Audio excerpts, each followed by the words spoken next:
Good afternoon, everybody, and welcome to the world's oldest baseball grounds, Labatt Memorial Park. It's a pleasure to have you with us as the Barrie Baycats come to town for a doubleheader against the London Majors. My name is Dylan Baker. I'll be with you for the afternoon alongside my broadcast partner, Jackson Farough, today. And Jackson, the Majors are coming off a couple good games to start the weekend.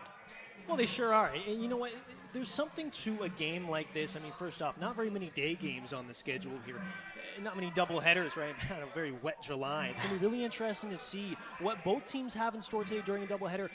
Call this a bit of a measuring stick game for the Majors, of course, going up against the Barrie Baycats team that has won the last 6 Dominican Cup championships. They sure have, Jackson, and this season they haven't lost to a team besides the Hamilton Cardinals, so they've had some success as well. This year they sit at 3-2. Let's get right into things. Let's take a look at the Majors starting lineup.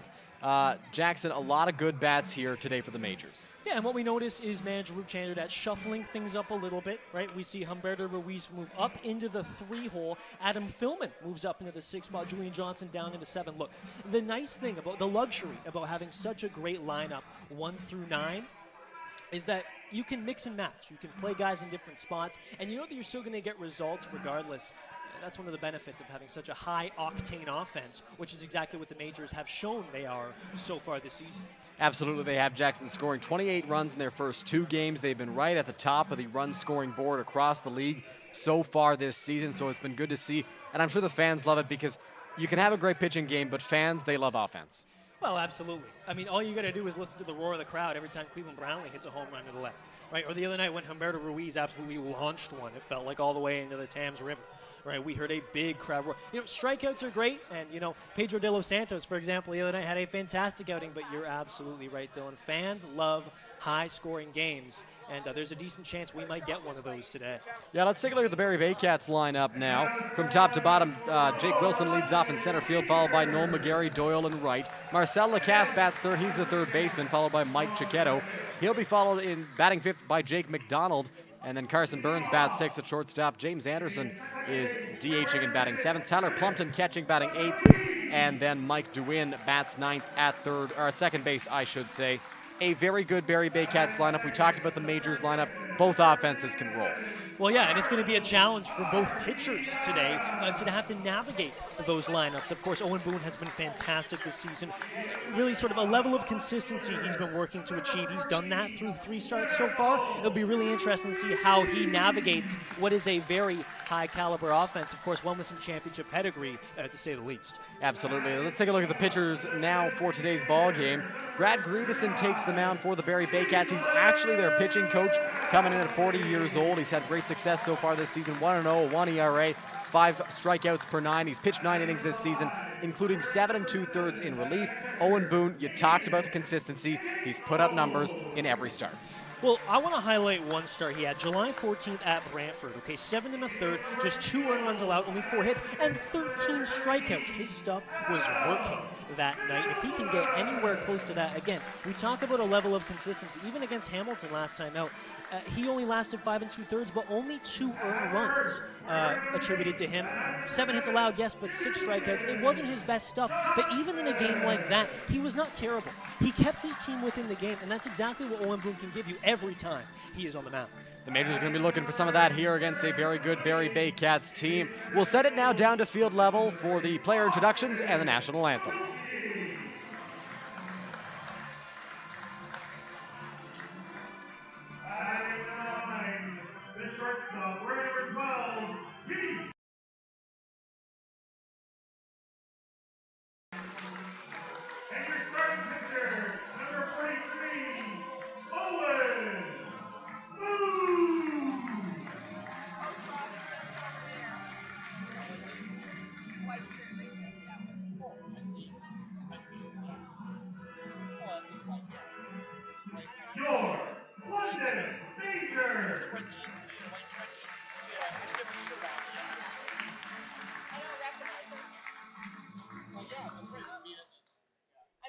Ladies and gentlemen, could you please rise if you're able, remove your cap for the national anthem. Tonight, today, this afternoon, we have Connor Moran with us. Connor is an award-winning alternative pop singer-songwriter from London, Ontario.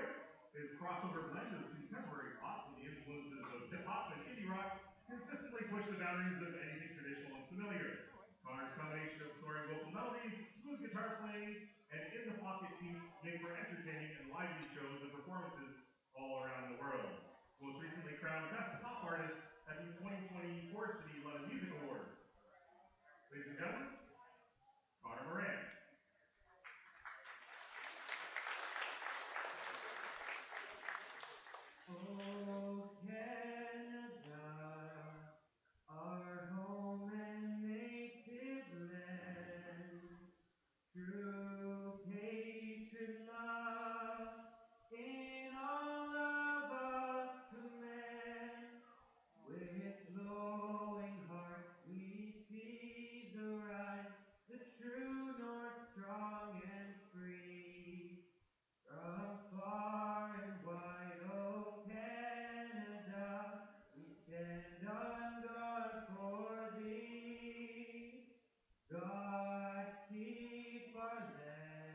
Beautiful rendition of the national anthem there as we get set for action between the Barrie Baycats and the London Majors at Labatt Park. They're playing 2 today, Jackson, and it's a hot one. Oh, it sure is. But you know what? Not very many day games, in fact, none on the schedule as of right now for the London Majors. Any chance you get, whether it be as a spectator, as a player, as broadcasters, you've got to take in the moment. There's something about playing baseball during the day. It's part of the charm. It's part of, the romantic aspects of baseball. I hate to say that, but it's true. It's a beautiful day for baseball. Hardly find a cloud in the sky here. One of those beautiful southwestern Ontario days.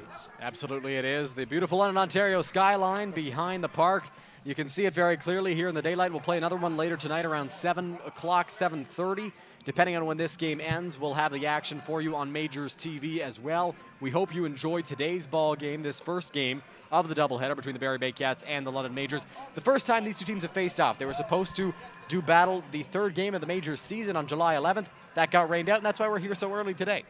Yeah, and you know what? Like we talked about, it's been quite the wet July. A lot of teams in the IBL, really the IBL as a whole, has had a hard time with rainouts so far this season. But hey, nothing wrong with the doubleheader. A couple 7-inning games, and it's going to be a lot of fun here today. I think, again, like we talked about, two teams who have championship aspirations. I mean, Barrie has championship aspirations every single year. But London this year, their offense, especially the way they've started, with some of the starters they have, the bullpen they have, really the makings of a really, really solid team. And we could see these teams duel at the top of the standings all season long. It'll be something to watch for as Jake Wilson steps into the box for the first time today. Just hit 3 there. Baycats in their blue jerseys.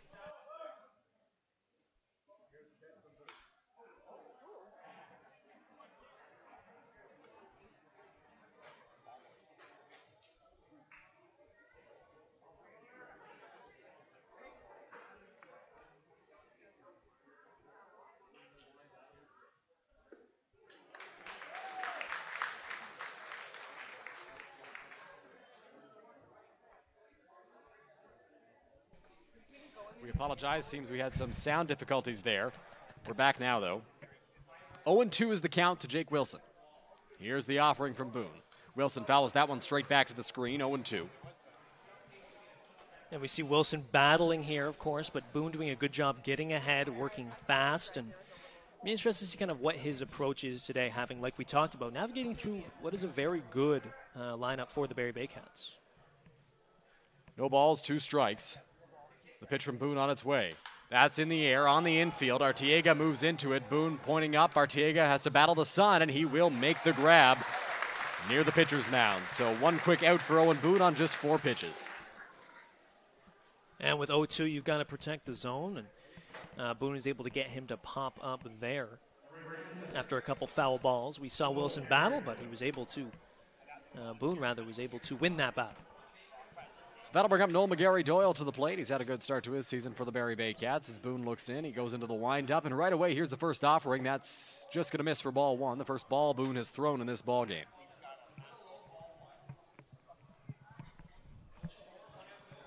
Boone looks in. Into the windup, here's the 1-0.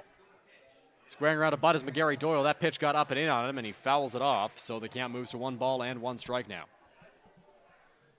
Yeah, Chaubin, wonder if he surprised the defense there a little bit, but he's ultimately fouls it off. Can't quite lay that thing down the third base line like he wanted to. So 1 ball and 1 strike now to McGarry-Doyle. Into the windup goes Boone. Here's the pitch. On the ground, up the middle, going to be a play for Candell. He scoops it up, fires it over to first, has to hurry.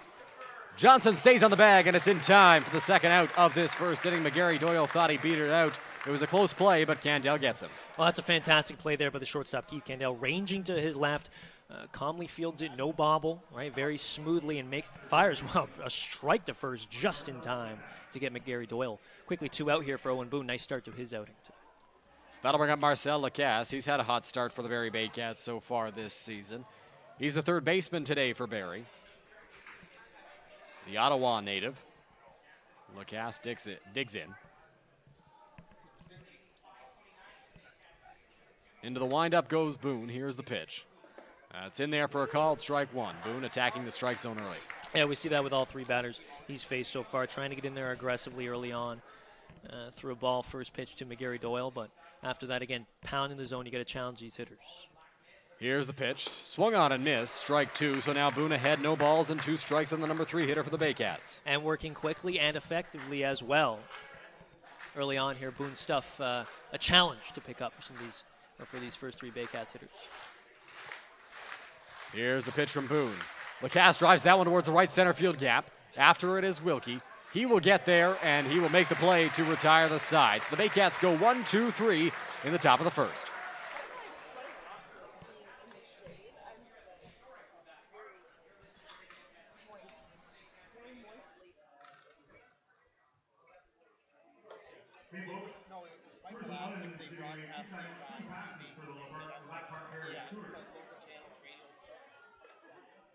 Compliments for the London Johnson describes the bottom of the 5th inning.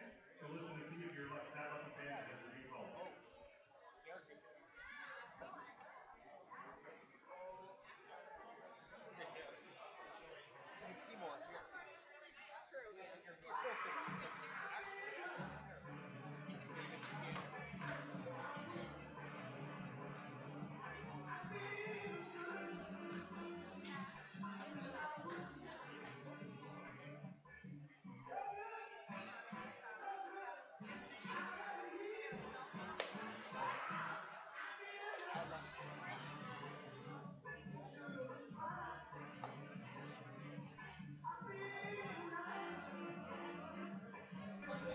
Brad Grieveson on the mound for the Barrie Baycats today, and Jackson, he's got a unique story. Well, the pitching coach for the Barrie Baycats, and I guess trying to set a good example for the other pitchers in that staff. But no, really cool story. I mean, I was a pitcher on the staff. I saw my own coach out there, and certainly can't talk back to the coach in that instance, right? He'll say, I was literally on the mound doing this. So, yeah, it's really sort of an interesting thing. 40 years old, Brad Grieveson, and this is his first start this season. Came in relief in a couple games here in Brantford in their 9-5 win on July 16th. He pitched 7 2/3 in relief, and he was fantastic. 4 strikeouts, just 4 hits allowed.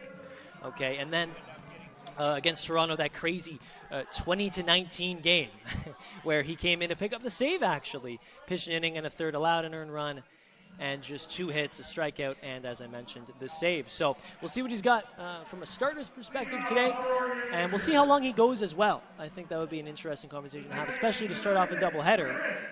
I'd imagine the Baycats would like to get some quality innings out of Grieveson, but it'll be interesting to see kind of what their approach is today on the mound. It'll be something we watch for sure, as Grieveson has shown he can pitch deep into ball games, going 7 2/3 in that one relief outing. Scoreless as well against the Brantford Red Sox. So Chris McQueen will dig in to lead things off. He's had a hot start to this season. Grieveson goes into the windup. Here's the pitch. And it's on the inside corner to McQueen, 0-1. Well, when you have your leadoff hitter starting off, as you mentioned, having a very good start to this season, it just helps the rest of the lineup, right? And one of the many reasons that the Majors have had a lot of success with the bats this season. The 0-1 to McQueen. That's fouled off. No balls and 2 strikes now.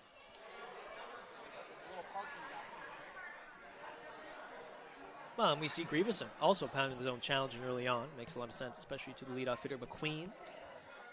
I'm sure he's preaching command to his pitchers, so he's got to show that out there on the mound. The 0-2 is going to just miss the outside corner. You see the home plate umpire shake his head there.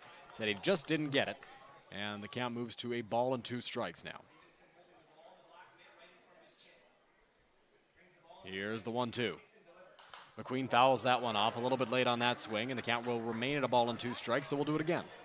And if you're McQueen here with 2 strikes, you're protecting, but you're just trying to get a ball down, right? He's got a lot of speed, right? You know he's going to be hauling it up to first base. Get one in play and see what you can do as the leadoff hitter here.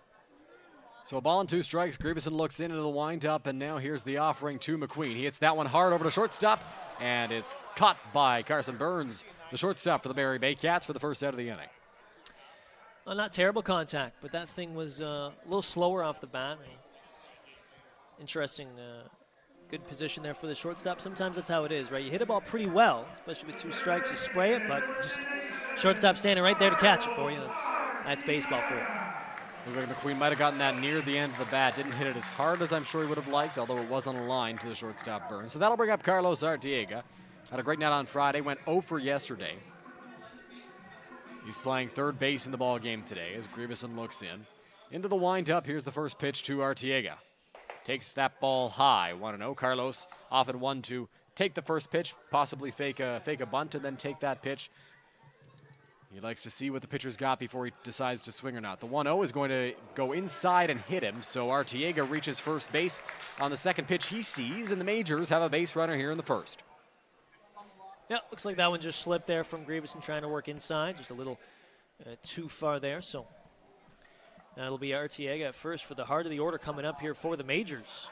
You know, one thing we've seen early so far, Jackson, from Grieveson is he relies on the soft stuff in the break. I'm sure at this stage in his career, he's not exactly pumping it in with a velo, so that soft stuff and then those breaking pitches are huge for him. Well, and you talk about soft stuff, you know, this is a good chance to do that. Throw some soft stuff low in the zone, try to get a ground ball, right? Try to get something up the middle if you can. One of your defenders here, try to turn two if you can to get out of this thing. The first pitch to Humberto Ruiz, he squares around a bunt, and he went around, didn't pull back in time, so the count is 0-1. It was a hanging breaking ball that Humberto Ruiz went after and hit a home run on Friday night, so we'll see if Grieveson leaves one up here. Maybe Humberto can do some damage. He's got Carlos Arteaga at first as Grieveson works from the stretch. The first pitcher to do so here today. Here's the offering. That's high. Arteaga's on the move. Here's the throw. It's in the dirt, and he's safe. So Arteaga steals second base as the throw from Plumpton was in the dirt. Nearly had him, but the Majors have a runner in scoring position now with one out. Yeah, great jump there, right, from Arteaga. And yeah, it looks like Plumpton, good pop, and just the throw a little bit off to the left there. It was a little closer than I was kind of expecting it to be, though. At second base there. It was a nice effort on the tag, but Arteaga's got some speed, picks up a bag, and Majors have a runner in scoring position here. Didn't look like Carlos got a great jump, but he was able to get there because of the low throw. Ruiz lines that one into right center field. It's going to get down. Arteaga being waved around third. He will score the first run of the ball game. And in the bottom of the first inning on a Humberto Ruiz single, the Majors lead 1-0. Yeah, attacking early, right, in the at-bat. And just a really, really good job by Ruiz. He continues to stay hot.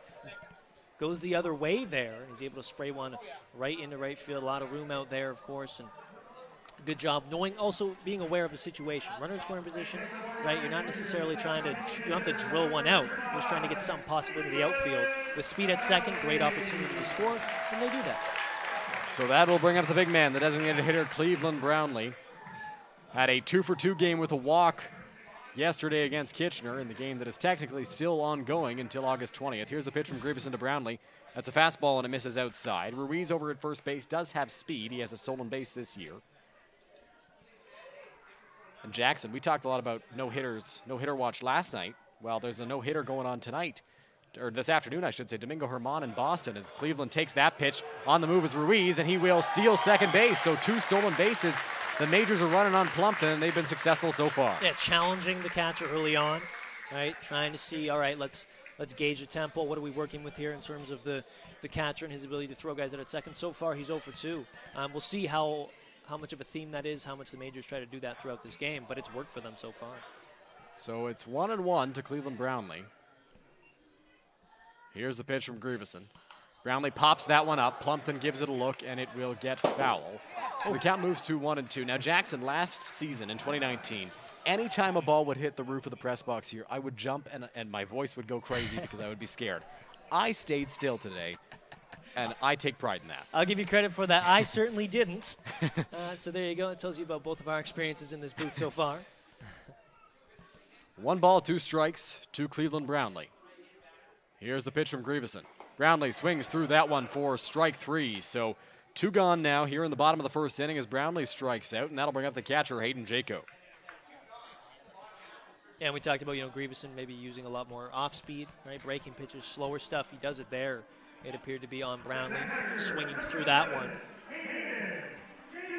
But still, Jaco, number 5 hitter, got some power, right? And he's going to have quite the busy day, of course. He'll be pitching a little bit later. But yes, great opportunity for him here with 2 outs to potentially extend this London lead here in the first. Yes, Jaco will be starting game 2 of the doubleheader for the Majors as Grieveson sets out there on the mound. Here's the pitch to Jaco. Catches the inside corner for a called strike 1, so 0-1 now. Grieveson has thrown 15 pitches so far through 2/3 of an inning.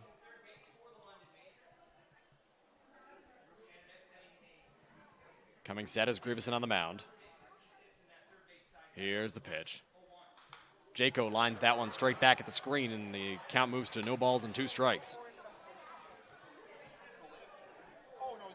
Yeah, and for the Majors here, of course, you know, considering the fact that you've got another game coming up here, if you could get this starter out early on in this game, or at least run his pitch count up, could be very, very beneficial throughout this this afternoon. Absolutely, they'd love to burn into this bullpen in the first game. Ruiz on his way to third. Jaco will foul that one off. So Ruiz did look to get a good jump on that pitch, but Jaco fouls it off, and so Ruiz will have to go back to second base. Yeah. We see a lot of movement on the base paths here early on for London. Clearly something that they're really focusing on here early on, something they really want to do, at least test the catcher Plumpton.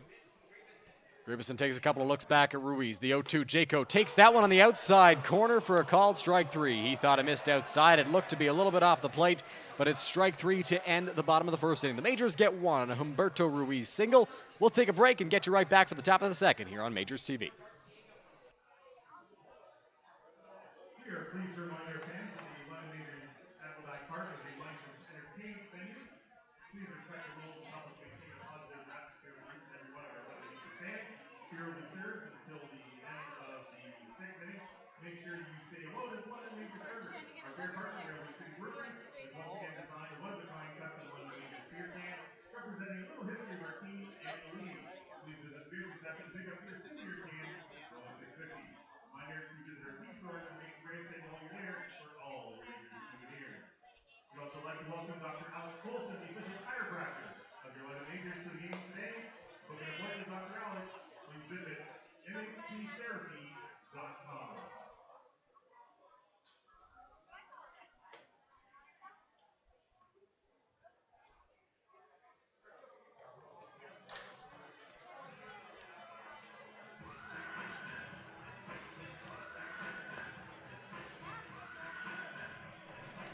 Welcome back to Majors Baseball on Majors TV. Dylan Baker, Jackson Farough taking you through game one of a doubleheader here at Labatt Park. And once again, Jackson, the Majors get on the board early. Yeah, and you know what? That's so important, especially in a 7-inning game, right? It feels like each run means a little bit more, but also with such a consistent starter on the mound, Owen Boone, just give him a little bit of run support. We talked about in the pregame show, he doesn't need a whole lot, right? He'll keep you in the game. He'll keep you close, and give him even just a little bit of run support. It'd be a huge benefit. But, of course, as we just talked about in the previous inning, too, you know, if Boone can give the Majors, you know, let's say even 5-6 innings, it really helped their bullpen for game two. Right, and that's something that you definitely keep an eye on as well. It's just kind of how both these teams utilize their pitching staffs today will be really interesting. You know, obviously in a perfect world, Boone goes 7 innings, and then Jaco goes 7 innings, and you save the bullpen. But, you know, it's not a perfect world, and we'll see how far Boone can get in this one. Mike Chiquetto steps up to the plate to lead off the top of the second. The Baycats went 1-2-3 in the first. So Boone looks in, and now Chiquetto calls time, gets ready. Boone and Jaco are on the same page. Here's the first offering. Chiquetto swings through a fastball, and foul tips it for strike one. Swinging early on in the count. Looked like he was looking first pitch fastball. I mean, he did get it, but just foul tips it there. No balls and one strike to Chiquetto. Here's the offering from Boone. He fouls that one off into the bleachers, a foul ball. Can't quite catch up to that fastball of Boone's at the moment. 0-2, you wonder if he goes to the off speed, perhaps. No balls and 2 strikes. The pitch on its way to Chiquetto. It looks like a breaking ball that he didn't finish and didn't get on top of, so it'll miss high. Ball 1, 1-2. And just stayed up there. Those are dangerous, though. Hey, if that one creeps down a little bit lower, you get a guy with 0-2. He's protecting anyways, a power hitter especially. Oof.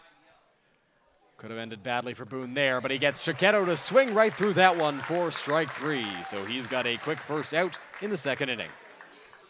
Boone looks dialed so far. I mean, it's only 4 batters, but he looks very effective, pounding the zone. The command is there. Okay, the fastball is there. We saw it in that at-bat alone. Really good job mixing his pitches. Him and Jaco clearly on the same page early on here.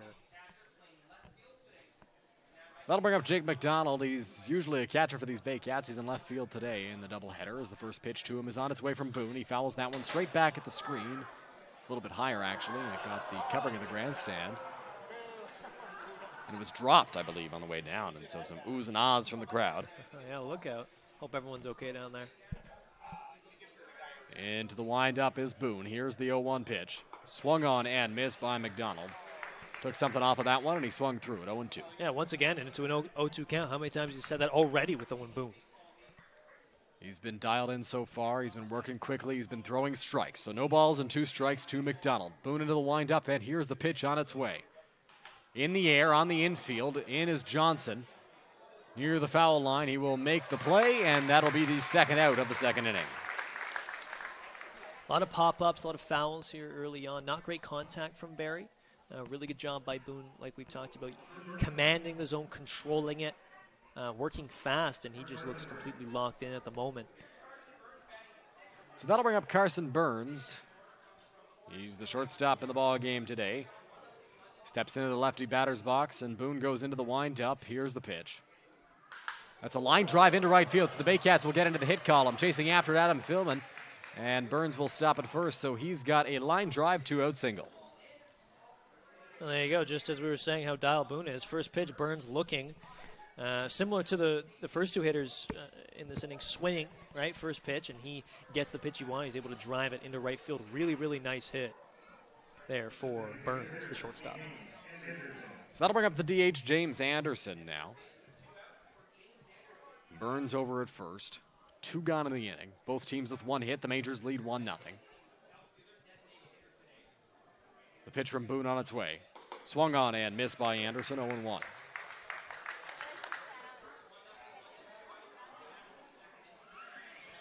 Yeah, lots of whiff early on here for Boone. That's a really, really good sign, especially as this game moves on.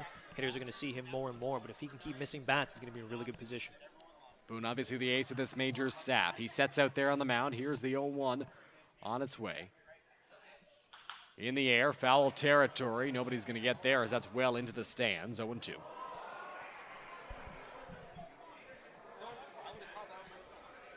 Another 0-2 count here for Boone, remaining in control and with 2 out. In a good spot, despite the runner at first.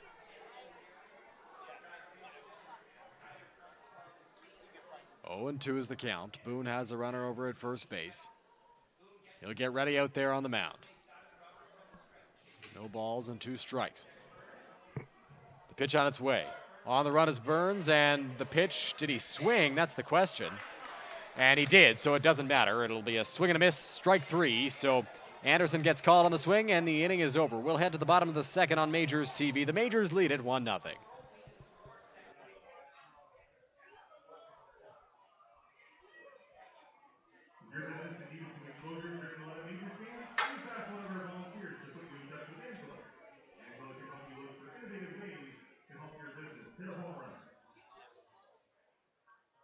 You have questions or concerns about federal issues, need direction when it comes to COVID-19 economic response plan?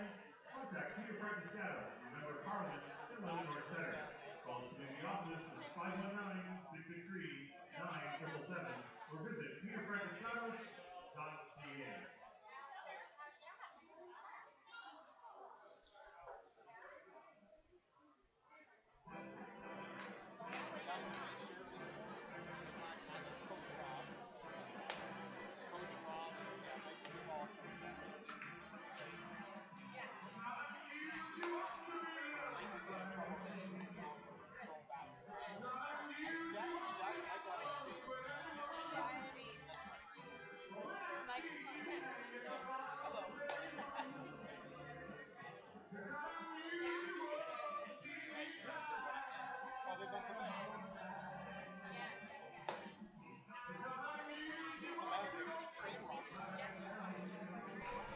Welcome back to Labatt Park. It'll be Adam Philman, Julian Johnson, and Austin Wilkie due up for the Majors to start this inning.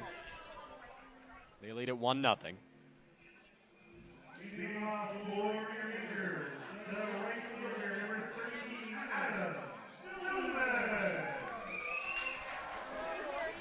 So Philman steps into the box to lead things off. He's in right field batting 6th today. Grieveson works from the windup. The pitch is going to get the outside corner. Seems early that the home plate umpire has a wider strike zone, and we've seen a couple of Majors not enjoy that too much, including Jaco and Philman. Here's the pitch from Grieveson, the 0-1. Philman hits that one on the ground, foul, hit it hard, but it's in foul territory, so the count is now no balls and 2 strikes.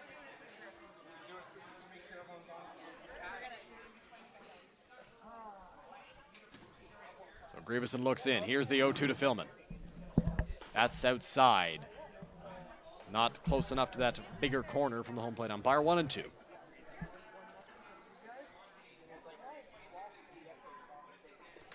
That pitch is swung on and missed by Philman, and that will be the first out of the bottom of the second inning. So he goes down on strikes, and Grieveson has his first out of this inning. Yeah, and 3 strikeouts on the day early on here for Grieveson as well. See Julian Johnson, a little more down the lineup perhaps than you might expect if you've been watching the majors early on this season, but I like it. It gives you, because Julian Johnson's a fantastic hitter. He can hit for average, but also got some pop in that bat. An experienced hitter. It just gives you more length in your lineup, right? Absolutely, it does. The Majors take pride in that length, the power, the ability they have to score runs throughout the lineup as that pitch misses inside to Johnson, a little bit high as well. 1-0. Here's the pitch. Movement on that one, and it gets the outside corner, so it's a ball and a strike now.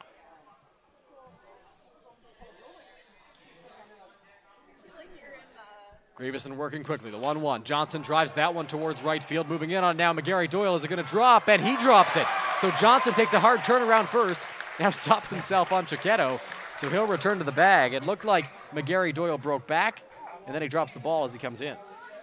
Yeah, and you know what? Johnson, after seeing McGarry Doyle bobble it a little bit and have to move to his left and have to track it, you wondered if Johnson might try to make a run to second, but definitely a good idea to stay at first. Took a big round around that corner. He sure thought about it, didn't he? We'll see how that's ruled. It looks early on like that'll be ruled a hit for the Majors. So Austin Wilkie steps up to the plate. Grieveson sets, now checks over to first on Johnson. He's back.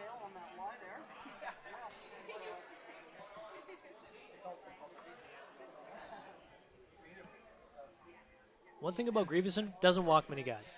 Right? Mainly he's going to pound the zone. You have to earn your way to first, and Johnson did it there. Here's a pitch. Squaring to bunt is Wilkie. That misses outside. 1-0. So I wonder if that check on Johnson was to see if Wilkie would square. He didn't, and then does there.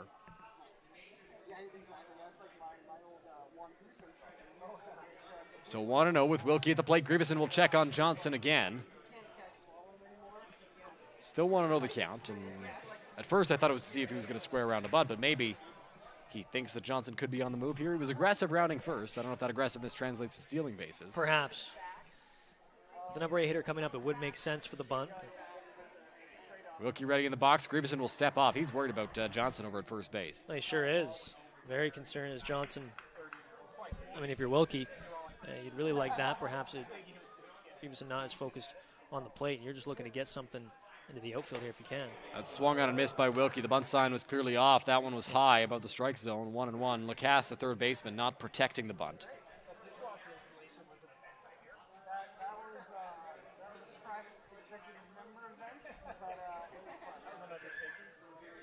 One ball, one strike. Coming set out there on the mound is Grieveson. He's got a runner at first base and Wilkie at the plate. The offering. Wilkie lines that one hard to left field. Moving in on it at the left fielder, and he makes the catch on the slide. A great play by Jake McDonald to get the second out of this second inning. Really, really nice play there from Jake McDonald out there in left field. He tracks it well, gets a good jump on it. Right, he's able to range to his right, and he has to slide down to go get it, and he does. Excellent work there from McDonald, because if that one drops, Grieveson is in yet another troublesome inning. So that'll bring up Keith Candell. He's had a couple of good games after an 0 for spell. I believe he was 0 for 10 for a while, and then came in this weekend has had quite a few hits for the Majors, including an RBI double, or a leadoff double, I should say, on Friday night. Grieveson will check over to first on Johnson again. He's not going anywhere. I don't expect Johnson to be on the move. I know the Majors like to steal bases. They showed that in the first inning, but I'm not sure Julian Johnson's the guy to do it. Domingo Germán's no-hitter bid is over, by the way, in the 8th inning in Boston. Here's the pitch to Candell. Takes a called strike, so it's 0-1.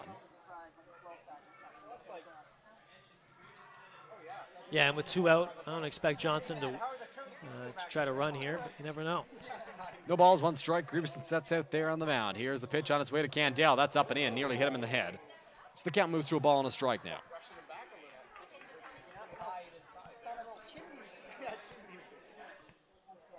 Candell, the number 9 hitter, looking to turn this lineup back around to get McQueen up. Keith 4 for 26 on the season. The pitch from Grieveson. Candell takes high yet again, so it'll be ball 2. Grieveson's missed high with the past 2 pitches.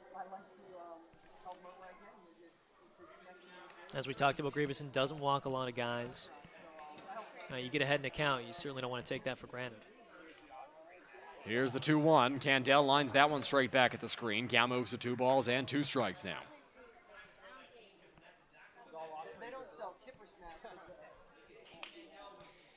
Went to the off speed there. I wonder what he comes back with here. 2-2 count. 2 balls, 2 strikes, 2 out. We'll see what the offering is to Candell. He lines that one into center field. Going to be a tough play. Wilson charging in, and he will make the grab on the run to retire the side. Candell hit it hard, but Wilson was right there to make the play. We're through 2 complete at Labatt Park. The Majors lead 1-0.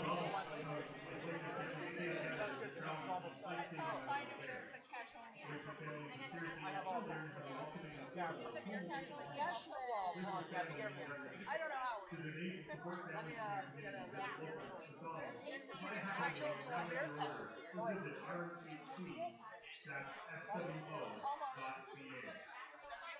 Starting this September, if you're thinking about a new career, maybe taking a course or starting a new program, there's still time to get started this September visiting stanshaw's.rhc.ca. See full-time, part-time, and online options to start this fall. That's stanshaw's.ca. We'll be back with some ice cream, okay? But for like today, it's when you're volunteering, your job is just to come, right? And what's funny is like, you guys get the job from like the start to the staff here, like small business, right? And a couple of guys are available, and working all week, and so it is funny, but like, I was there.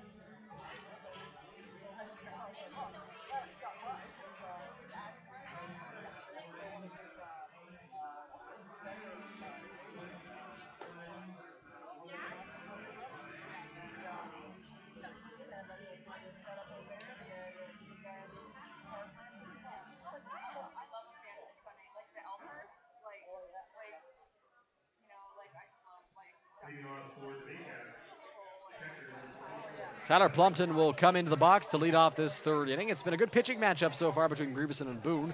2 very different pitchers. Well, that's for sure. Boone's been using a lot of his fastball, pounding the zone, getting a lot of foul tips, getting a lot of foul balls.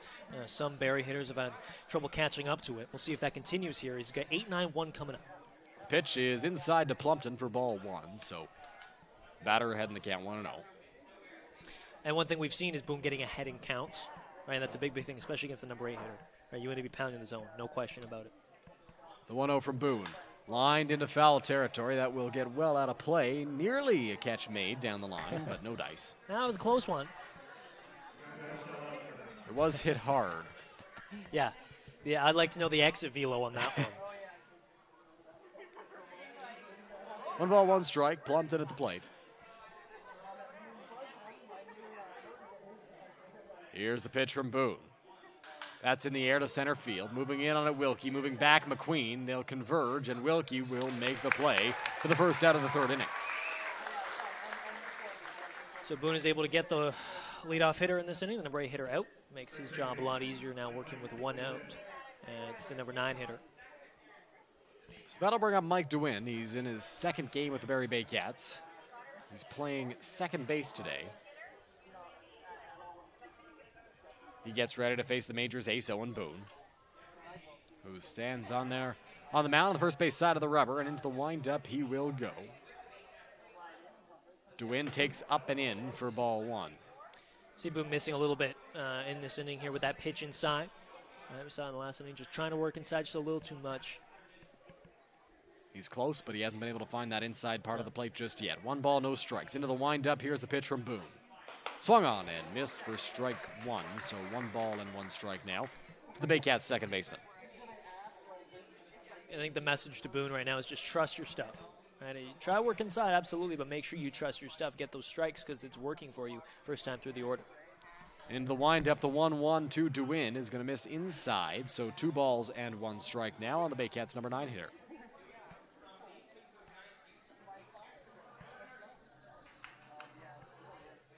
Boone looks in, shakes off Jaco once, now on the same page. Into the windup, here's the pitch. That's on the outside corner. 2 balls and 2 strikes from Boone now.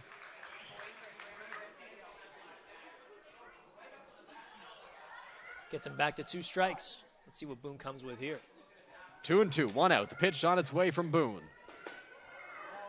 And we've seen some calls go on that outside corner there. Further outside, it seems, than that one. But Boone doesn't get that call, so the count moves to 3 balls and 2 strikes. Doing work in the count. Definitely don't want to walk the number 9 here. Sorry. Absolutely not. That's on the ground towards shortstop. Candell moves in on the run, throws to first in time, and a great play there from Keith Candell throwing on the run to record the out at first base. Well, and that's just another fantastic play by Keith Candell. When your shortstop is as good defensively as Candell is, it is such a luxury in this infield. We talked about it the other night, Dylan, just how good defensively this Majors team is, especially on the infield. Getting plays like that, we saw it earlier on in this game. Gets some outs, keeps the bases clear, and keeps Owen Boone's pitch count nice and low. That'll bring up Jake Wilson. He's over 1 in the ball game. First pitch to him is low for ball 1. Gets past Jake.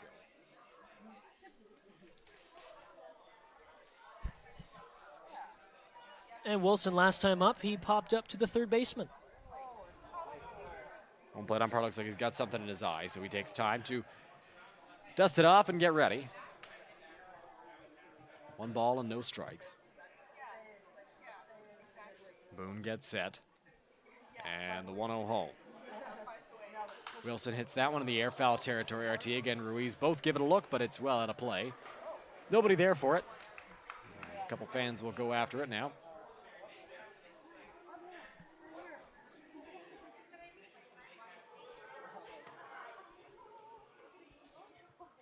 Here's the 1-1 on the way from Boone to Wilson. That's going to miss the outside corner. So 2 balls and 1 strike now. We've seen in this inning that Boone has thrown more balls than he has prior to this. Only 50% of his pitches, only half his pitches. 6 out of the 12 he's thrown in this inning have been strikes. 2-1 on its way from Boone. Wilson hits that one in the air, foul territory. Ruiz gives this one a look, but that will get out. Oh, it almost caught. We've had 3 foul balls into the bleachers. None of them have been caught just yet. Not enough ball gloves in the crowd so far here. I agree. They've all tried to catch it with their bare hands. That's a tough play to make. So 2-2 the count to Wilson. Pitch on its way from Boone. Wilson fouls that one off and continues to battle. And continuing to get these foul balls as well. That's big for Boone here, right? Barrie not able to square it up, at least at this point, too much. If you can keep that going and keep the weak contact coming, that's a good sign for Boone here as this outing continues.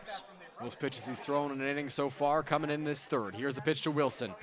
That one will miss low and away. So 3 balls and 2 strikes. Another full count, back-to-back full counts. After he got one on DeWin, and then now to Wilson. He got a ground out from DeWin. We'll see what he can do to the leadoff batter Wilson here. He's on the same page with Jaco, and now he goes, gets the grip he wants, and into the windup. Here's the 3-2 on its way. On the ground, up the middle, Candell dives. He stops it, keeps it on the infield, but no play there. So it'll go as a single for Jake Wilson, and the Baycats have another 2-out base runner. Good over there from Candell, but yeah, really good job there, 3-2, just from Wilson there, the leadoff hitter. Again, he's trying to get on, just puts one right back up the middle. And enough hard contact where Candell just doesn't quite have enough room there to range to his left and get over. A good effort, and he actually kind of passed it to McQueen a little bit. Sort of a funny play there, but Wilson is on base here. We'll see what Boone can do now. That'll bring up McGarry Doyle, who squares around to bunt for the 2nd time today and takes a called strike 1. McGarry Doyle 0 for 1 in the ball game.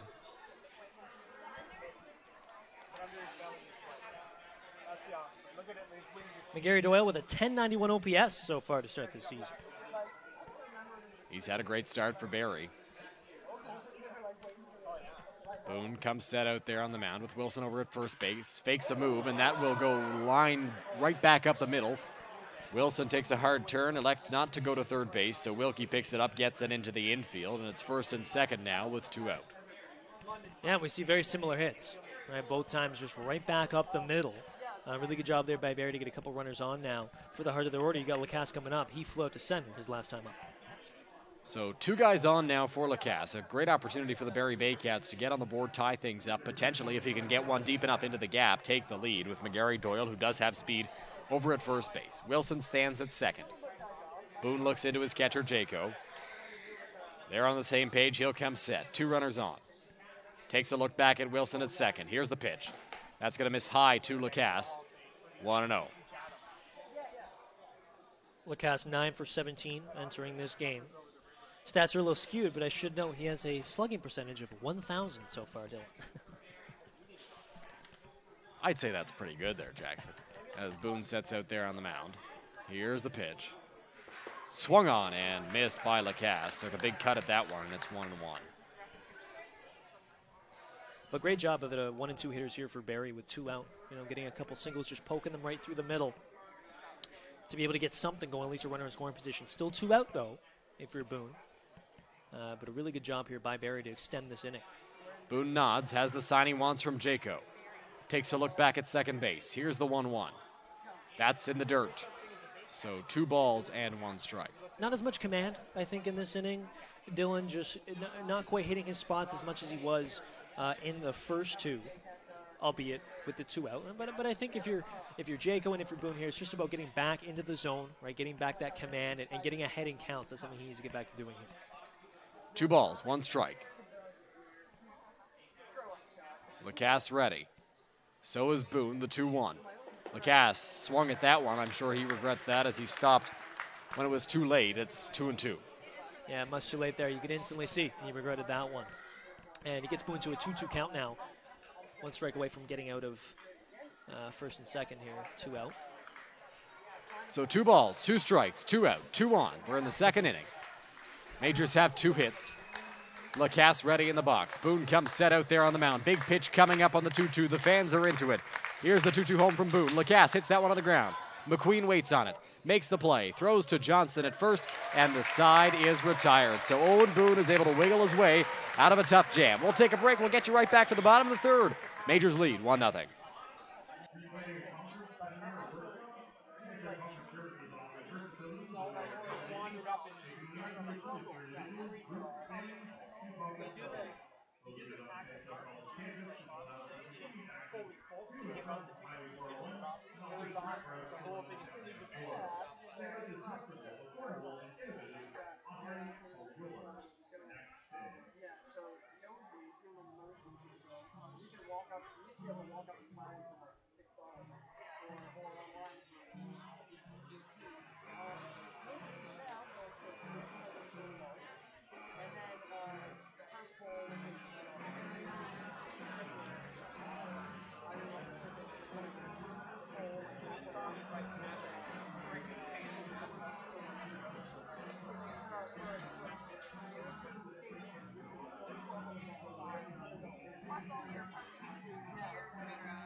Bottom of the 3rd inning here on Majors TV. It'll be the top of the order for the Majors. The same top of the order that got the first run of the ball game for the Majors.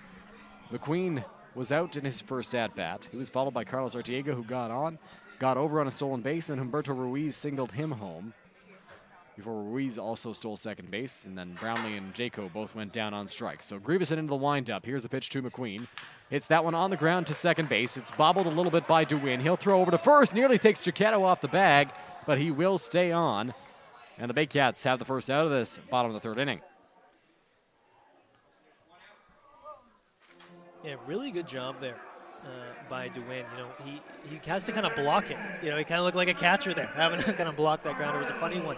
Got a funny bounce there, but he's able to recover, stay calm, grabs the ball, and look, he fired that thing. It was a little high. I thought it might go over the head of the first baseman there, But ultimately, he gets it in there just in time. A nice play from the second baseman. A good play there by DeWin over at second, recovering after he bobbled the ball, and then good play by Chiquetto as well.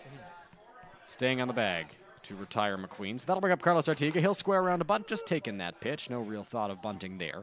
It's a called strike one. Yeah, Artiega last time up was hit by a pitch, and as you said, was able to steal a bag, get in a scoring position for Ruiz, who drove him in. The 0-1 from Grieveson. Carlos in the air to right field. McGarry Doyle charging, going back on it to win. He's looking to try and find it, and the ball drops. Another one with miscommunication out in right field. DeWin called off the right fielder, McGarry Doyle, and the ball dropped in, so Artiega is aboard. Wow, a little bloop there. I mean, that was a tough one, right? It's sort of in that that territory where it's a tough read to make. Of course, you know, one unique aspect about this game at Labatt Park is, of course, the sun is out, right? Well, it hasn't been the case in their games so far this season, and I wonder if that played a factor, but just a miscommunication there between DeWin and the right fielder. That will be ruled a hit. No error on DeWin. As Artiega is on at first with one out. We've said this before in the ball game. It was the first inning where Artiega got on, stole, and Ruiz drove him home. Grieveson takes more time, now throws over to first, checking on Artiega. He's back with the slide. Yeah, this time trying to keep him at first as much as he can, remembering what happened in the first inning. I wonder if the Majors had something on Plumpton or if they had something on Grieveson as they quick throw over, and Artiega is back with a dive. That was a close one. That was a nice pickoff move there by Grieveson. That was Artiega not too far off the bag, so he's able to dive in time, but definitely something to keep an eye on. The pitch from Grieveson is in there for a called strike one. No balls and a strike now to Humberto Ruiz, who went deep on Friday. He's driven in the only run today.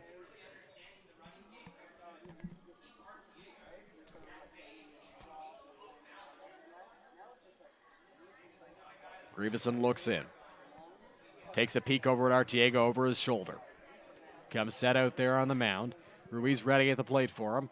0-1, and now Humberto will call time. Grieveson taking a lot of time trying to throw off Artiega, the base runner, making sure he is not running on the pitch. Ruiz, one of the many hitters in this Majors lineup who's gotten off to a fantastic start this season.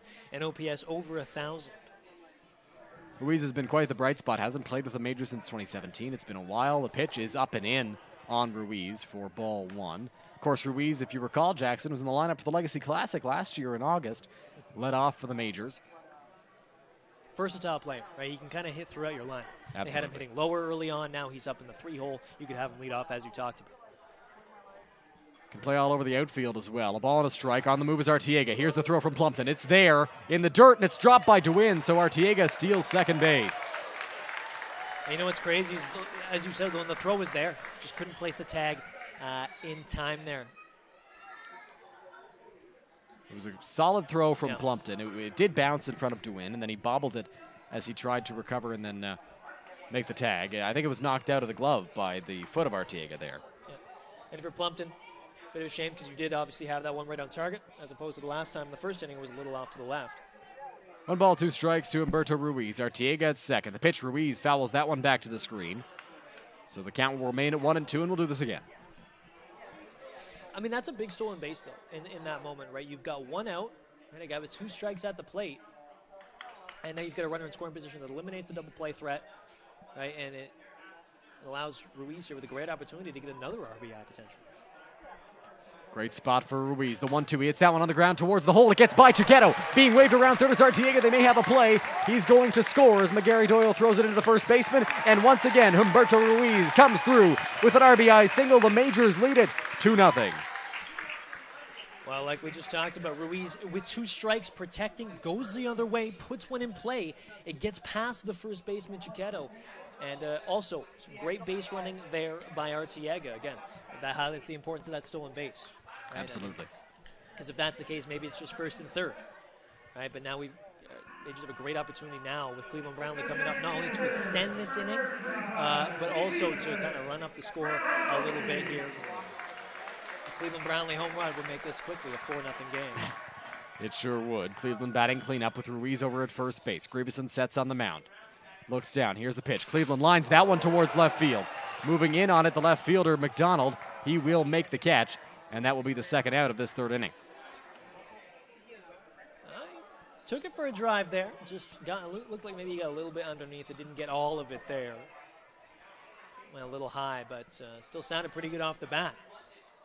Made solid contact as Hayden Jaco steps up to the plate now, once again with 2 outs, and once again with Humberto Ruiz on base. This time Humberto's at first. Majors have 4 hits in the ball game. Baycats have 3. Majors are up 2-0. Jaco digs into the box. Gravison looks in for his sign, and now will come set out there on the mound. On the move is Ruiz, and now he's caught. Chiquetto will go to DeWin. No, he'll run him back. Now DeWin takes it. Ruiz goes back to first. He was running on the pitch, and now they will tag him out.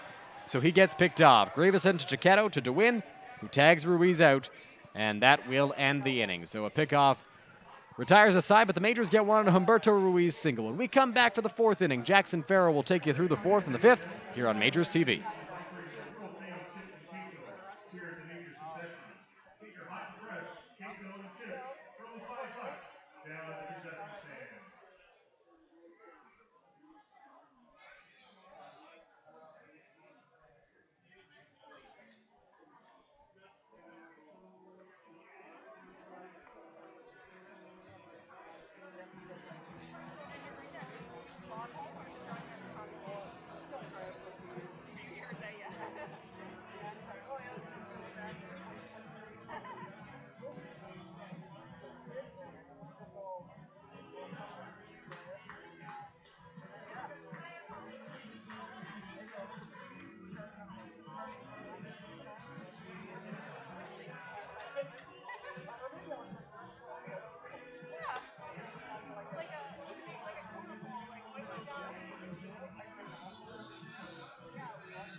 Welcome back, Majors TV. Jackson Farough and Dylan Baker on the call for you for this one. Owen Boone navigating this Barrie Baycats lineup fairly well so far. Just 3 hits allowed, no runs. The Majors able to tack on a run in the bottom of the 3rd inning. They have a 2-0 lead here.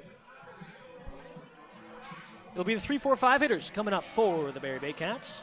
Marcel Lacasse, Mike Chiquetto, and Jake McDonald. Baycats will be looking to get a run on the board here in this top of the 4th inning. With it being a 7-inning game because of the doubleheader, they got to get on the board quickly, right? All those runs mean so much. Every inning is important in a 7-inning game because you have 2 less opportunities to get on the board. So it'll be 4, 5, and 6. Chiquetto, McDonald, and Burns due up for the Barrie Baycats. My apologies. In his first at-bat, Chiquetto struck out swinging against Owen Boone.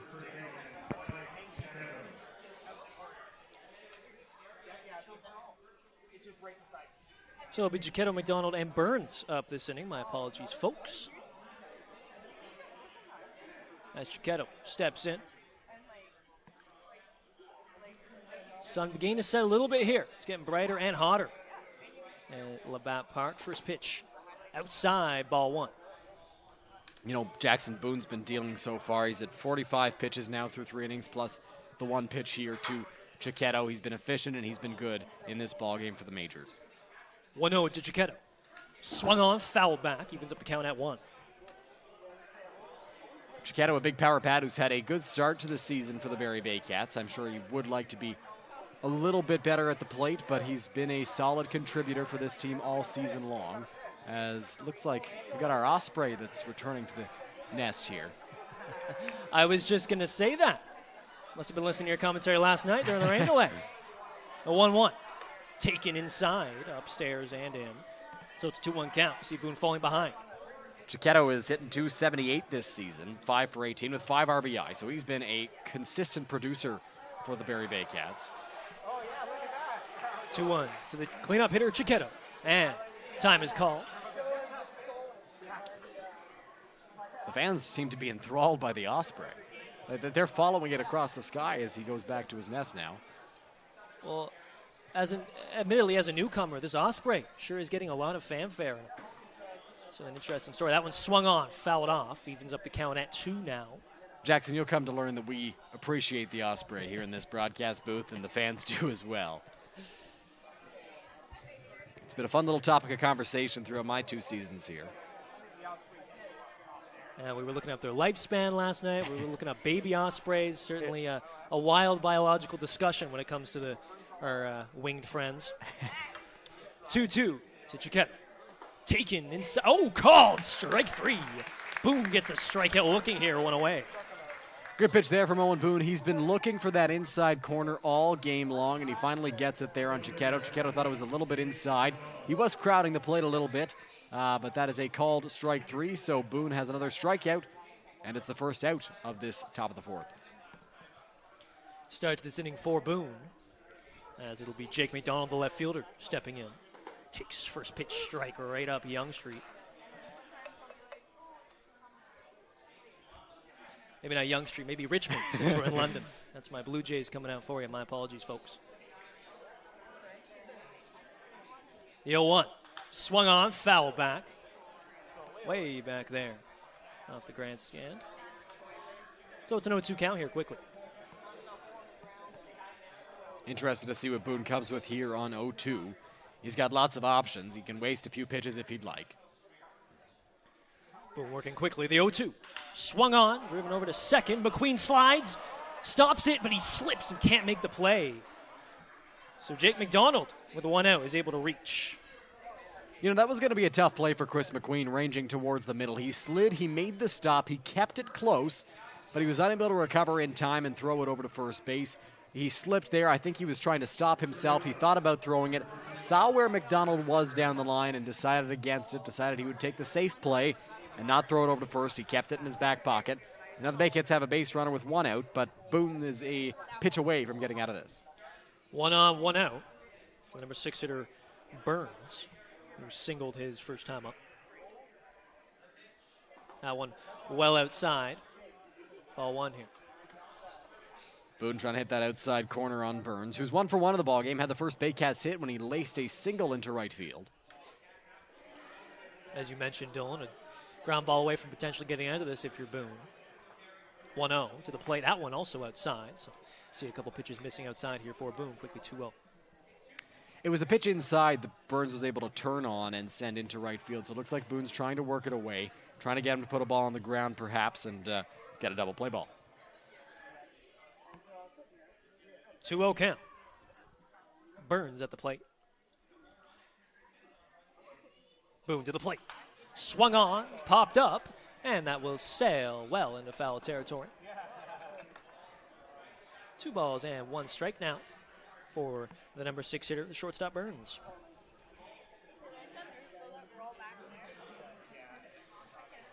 Both teams with 4 hits, but it's the Majors who lead early on here. 2-0. Boone shaking off a couple signs, gets the one he likes.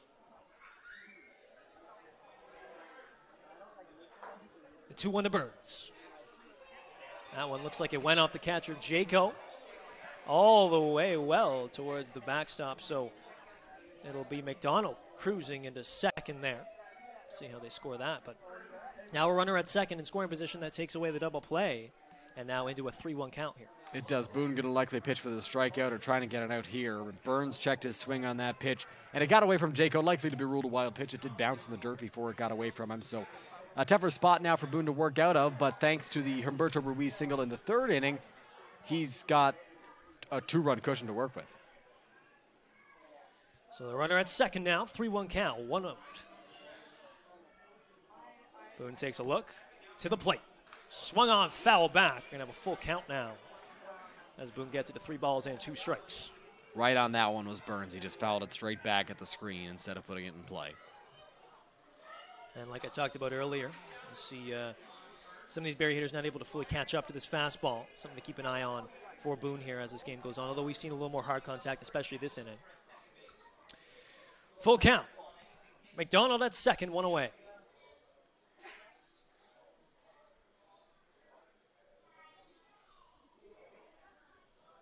Boone, the 3-2. Swung on, fouled. So Burns battling here. He stays alive. Good job there by Burns battling with Boone here out there on the mound. He's put up a good fight so far in this at-bat. He jumped on the first pitch in his first AB, but this time he's been seeing a lot of pitches, fouling some tough pitches off, and Boone has to try to put him away. And with the runner in scoring position, a massive chance here for Boone to get to the second out of this inning. We'll do it again. The 3-2 to Burns. Swung on, foul back once again. Ooh, right off the screen there. That one was rifled back towards us. Good thing there is a screen, Dylan. That one was hit hard. Not sure anybody would have made the play on that one. Yeah, I don't think a glove's going to help you out in that situation. Still waiting for somebody to make a catch today. Maybe it'll be you, Dylan. I doubt it. Unless somebody hits it so hard it goes through the screen. Well, I hope you catch it in that case. I'll tell you that. Somebody's going to have to. Once again, 3 balls, 2 strikes, 1 out. Runner at second to the plate. Swung on, driven into right field. That one is off the wall. McDonald around third. Burns cruises into second. It is a 1-out RBI double for Carson Burns, and it's a 2-1 game now. Carson Burns fouled off a lot of pitches. He battled with Owen Boone, and he nearly hit one out of Labatt Park down the right field line. Philman went back to the warning track. I think he might have been expecting it to go out of the park. He didn't play it great off the wall. He might have had a shot because Burns thought that was out, so he took a couple of steps. He was watching it a little bit, and then it hit the wall, so Philman had to get it in quickly. He didn't quite do that as he bobbled it a little bit, and it took a bounce away from him in right field. That allowed Burns to get in without even a throw to second base. Now it's a 1-run game. Same situation, a runner at second and 1 out for Boone. Burns having a great day, 2 for 2 on the day. Boone, the first pitch to James Anderson, the DH. He struck out swinging back in the second inning. And it's 1 ball, no strikes.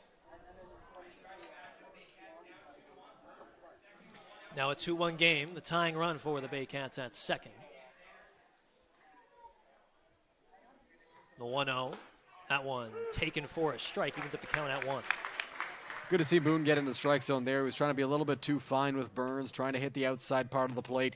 It wasn't working for him, and that made him fall behind, so he had to work back in the count, and Burns was able to get a pitch he wanted after he battled for a while and hit a double off of it. In a shorter game than usual, the importance of this at-bat cannot be understated. As the runner's off, the throw to third from Jaco is not caught there by the third baseman, Artiaga. So it'll be Burns now stealing third base. So 1 out now, the sac fly potentially in play here. It is if Anderson can get a ball into the air in the outfield. Now right there was a good pitch to run on for Burns. It was a breaking ball from Owen Boone, and it was obviously much slower than that fastball, so Jaco had to wait before he caught it. And then with the righty in the batter's box, Anderson, he has to get around him to throw it to third. So a good situation to run if you're Burns, and he's able to move up. Anderson with a 1-2 count. Boone now with the runner at third. That represents the tying run as mentioned. 1 ball, 2 strikes. Boone to the plate. Taken low. 2-2 count now. It's a good take there from Anderson. It sure is. It was a good pitch just below the strike zone, and perhaps Boone is willing to pitch around the plate a little bit more here with Anderson. Plumped in the catcher on deck, and maybe you get a guy into the open base at first base and try to get a double play. 2 balls, 2 strikes, 1 away. Here's the pitch. That one swung on, driven into left center. It'll get down for a base hit. Anderson with a 1-out RBI base hit, and we have ourselves a tie ball game here. Anderson put a good swing on that ball, lined it straight into center field. Wilkie had no shot as it was going to bounce in front of him no matter what. He would have had to be playing very shallow to have a play on that ball, and that allows a run to score. So the Baycats have tied this ball game up in the top of the 4th inning. We've talked about the importance of every inning. Now that it's a 7-inning game, 7-inning doubleheader, this game got a lot more interesting with that base hit there from Anderson. So after getting Chiquetto looking, 3 straight base hits for the Barrie Baycats as they're able to tie this thing up. So now it'll be Tyler Plumpton, the catcher, and a Barrie hitter at the plate. Now he flew out to center back in the 3rd inning. Pardon me, that was a strike. So 0-1 count here to the catcher.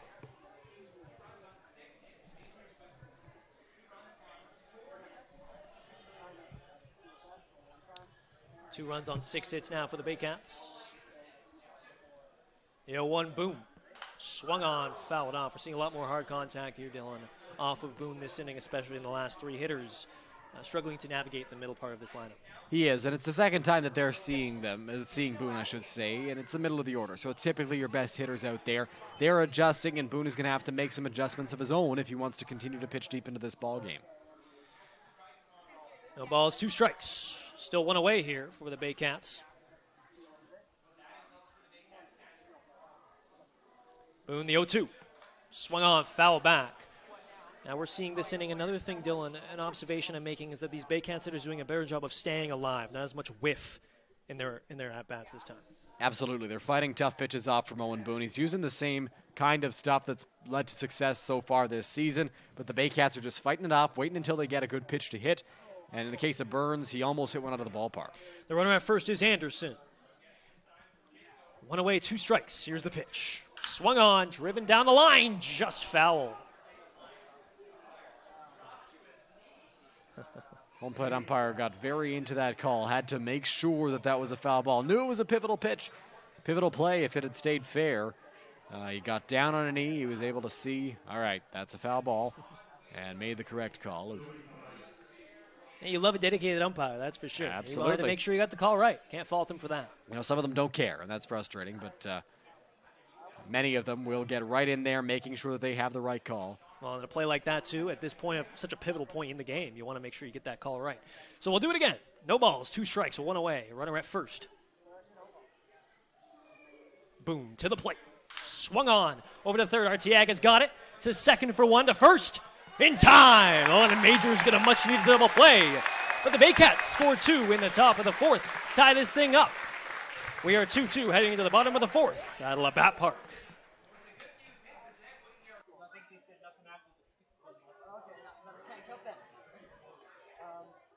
What do they have? One I like is the Blue London Majors, where you see right in the middle, made by Railway City. Right in the middle. It's just a London Majors branded beer. So, 3 of those, down and to the right. I've heard that. All right. Oh, like, what you get by 3? And I'm like, I don't know if you're if not, I need a Birthday wish for our very own third baseman, number 97, Carlos Arteaga. Put together, happy birthday, Carlos.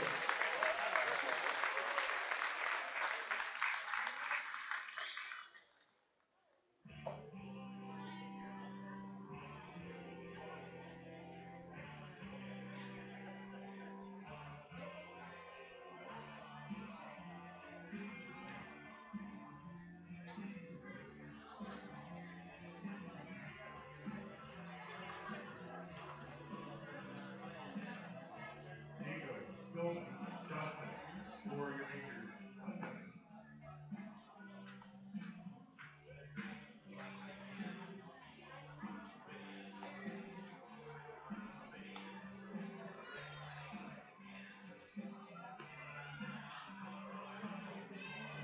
Welcome back, Majors TV. Jackson Farough, Dylan Baker on the call with you.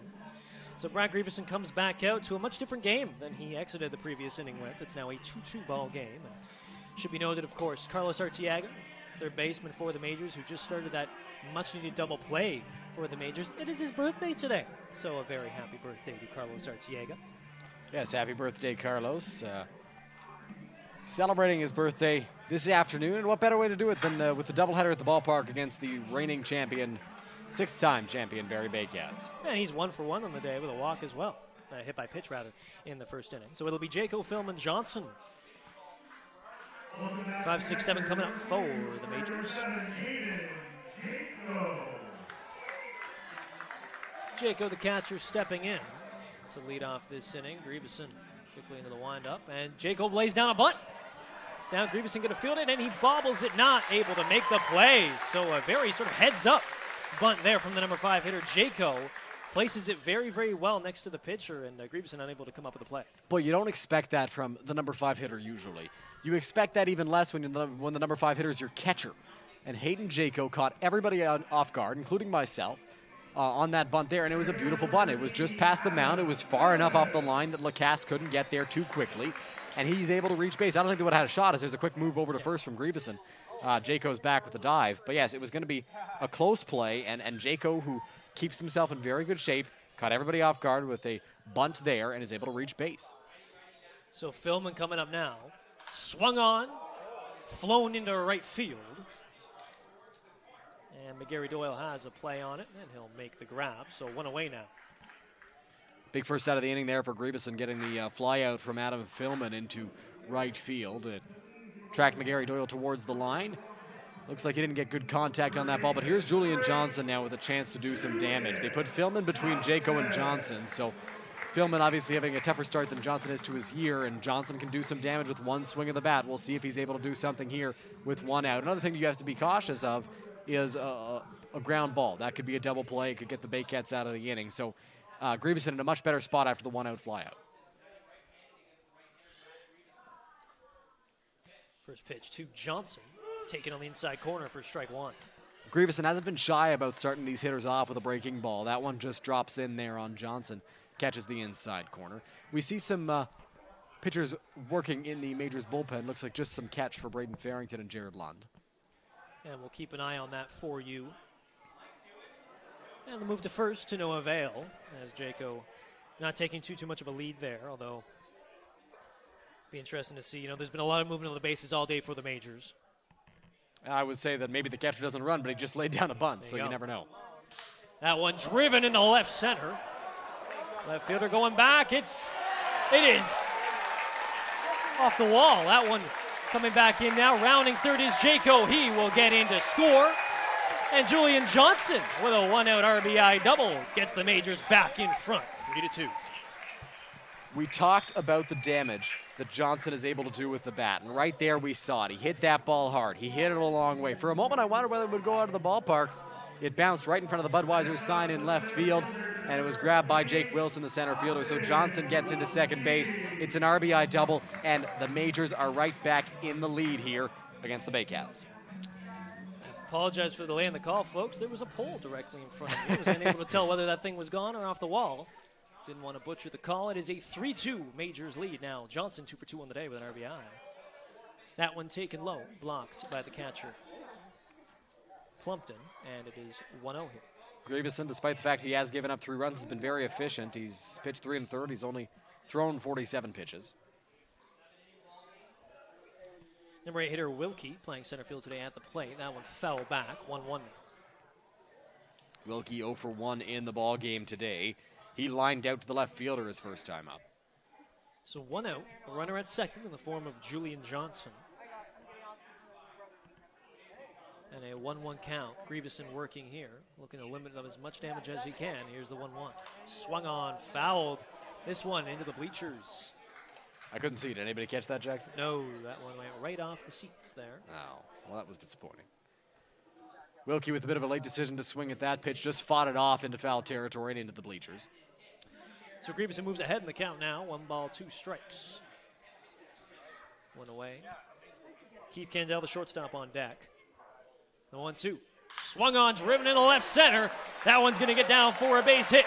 We'll see if they send Johnson. They are. Here he comes. The throw is not close. It is cut off, and Julian Johnson is in. It is a RBI single with 1 away for Austin Wilkie, and it is now a 4-2 Majors lead. Big hit there from Austin Wilkie, lining a ball into center field. Johnson had to hold up to make sure the ball dropped in front of Wilson, and I think they would have had a shot at him had he not overshot the first cutoff man. Burns and Lacasse were both out there to cut that ball off. Lacasse was the further cut, and then Burns was out there closer to Wilson. If he makes a good throw to Burns, he may have a shot at throwing Johnson out at the plate, but he overshot Burns. It bounced in front of Lacasse, and by the time it got to him, they had no real shot at getting the Majors' first baseman, rounding third. Number 9 hitter Keith Candell up now, takes that first pitch, strike on the corner. So 2 straight hits for the Majors here. And driving in a couple runs, retaking their 2-run lead that they lost in the top half of this inning. That one swung on, driven to second, and it's past the second baseman. It'll get into the outfield, and Wilkie is able to head to third. Goes first to third on the play. 3 straight hits for the Majors as that one just snuck past the second baseman, DeWin, who appeared to be moving to his right on that play, Dylan. Yes, he was, because Austin Wilkie was running from first base. You want to talk about the perfect execution of a hit and run? That was it right there. Wilkie moving on the pitch, and then Candell was able to get a ball in play, get a ball on the ground to the right side, where DeWin was not. DeWin was going to cover second base. Obviously, it's the second baseman's bag if a right-handed hitter is at the plate. So DeWin breaks for second along with Wilkie. Candell is able to wait back just an extra second, make sure he puts it on the ground the opposite way. That's exactly what he did. It got past the outstretched arm of DeWin. That allowed Wilkie to move up to third base. If it had been hit a little harder, maybe it goes in the gap and Wilkie's able to score. He's able to move up to third, though, and now the Majors have another base runner 90 feet away. So a mound visit now for the Baycats, as Grieveson has allowed 4 base runners in this inning. And the Majors have scored 2. Runners on the corners now with still 1 away. Double play still intact here, potentially, if a ground ball is hit up the middle. You know, you thought if DeWin wasn't moving to his right, that could have been that double play ball. It could have been for sure. I don't know if Candell goes after that pitch if it's not a hit and run, though. It did seem a little bit high. He was able to get contact and put it through the right side. That could have been a ground ball. They would have had to be quick, though, with Candell running to first base. So we're back up to the top of the order. Yeah, it's Chris McQueen, 0 for 2 on the day. 8 hits for London in this one. Swung on as that one's chopped back into the grass behind the plate there, 0-1. McQueen 0 for 2 in the ball game today. He lined out to the shortstop and then grounded out hard to the second baseman to win. As I mentioned, 3 straight hits for the Majors. McQueen is looking to make that 4. First and third, the play to first. Just checking in there on Candell. You know, I wouldn't put it past the Majors if they put a play on here, have Candell run from first, maybe try to score Wilkie. Wilkie took a couple of steps off third base once he saw the throw over, but nobody's moving. So Wilkie at third, Candell at first. 0-1 count to McQueen. And he's off. That one driven into center. And that won't get down. It's caught. And the play back to first. Oh, no one was covering first base there as the run comes in to score on the sac fly. But Chris McQueen with an RBI sac fly. It is a 5-2 game as we see a very interesting play there. The runner at first, Candell, was off. He was looking to see potentially if that ball was going to drop. And that ball did not drop. It was caught in center. He had to run all the way back. And smartly there, the center fielder Wilson throws back to first, but there's no one there. Well, here's the reason for that, Jackson. On a ball into center field like that with a runner at third base trying to score, it's Chiquetto's job to be the cutoff man. So he has to run to the middle. He has to run towards the pitcher's mound, trying to cut that ball off in the event of the throw from Wilson. Chiquetto's got to make a relay to Plumpton. The thing is, you're not expecting the center fielder to throw behind the runner. That's what he did, and nobody was at first. As that one's fouled off. A great breakdown there, Dylan. Certainly an interesting play, but one that ultimately works out in the Majors' favor. They've scored 3 runs now in this inning and have taken a 3-run lead. It is 5-2. Just a bit of bad luck there for the Baycats. They executed that play perfectly, but Wilson tried to make a play at first. Runner goes. The throw is off. So Candell is able to steal second there. Now another runner in scoring position here for the number 2 hitter, Arteaga. It was a pitch out there for the Barrie Baycats. Grieveson threw one up and away so that Plumpton could get a better throw off to second base. He was ready for it, but the throw wasn't near the bag, and DeWin had to come off, take a couple of steps, just keep it in front of him, and that allowed Candell to get to second successfully. That one also outside, so 2-1 count now to the birthday boy, Arteaga. He has reached twice today. He's 1 for 1. Was hit by a pitch in the first inning. That's a tough way to start the birthday, eh? First pitch he sees, he gets hit. Not the best present from Grieveson. Swung on and missed. Quickly evens up the count at 2 now. That one well outside the zone. If you're Grieveson, you just want to get out of this inning. There's action in the Baycats bullpen. We'll try to get who that is momentarily, but Grieveson just trying to do whatever he can to get this final out. That's all he needs, just 1 to get out of this inning. 2 balls, 2 strikes, 2 out. The pitch swung on, grounded to short. The play is made. Burns in time. He's able to range to his right, make the throw. It's in time, so it gets Grieveson out of the inning, but not before the Majors answer with 3 runs retake the lead is 5-2. You're listening to London Majors Baseball on Majors TV.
Might go to Home Depot. Don't know if there'll be enough time.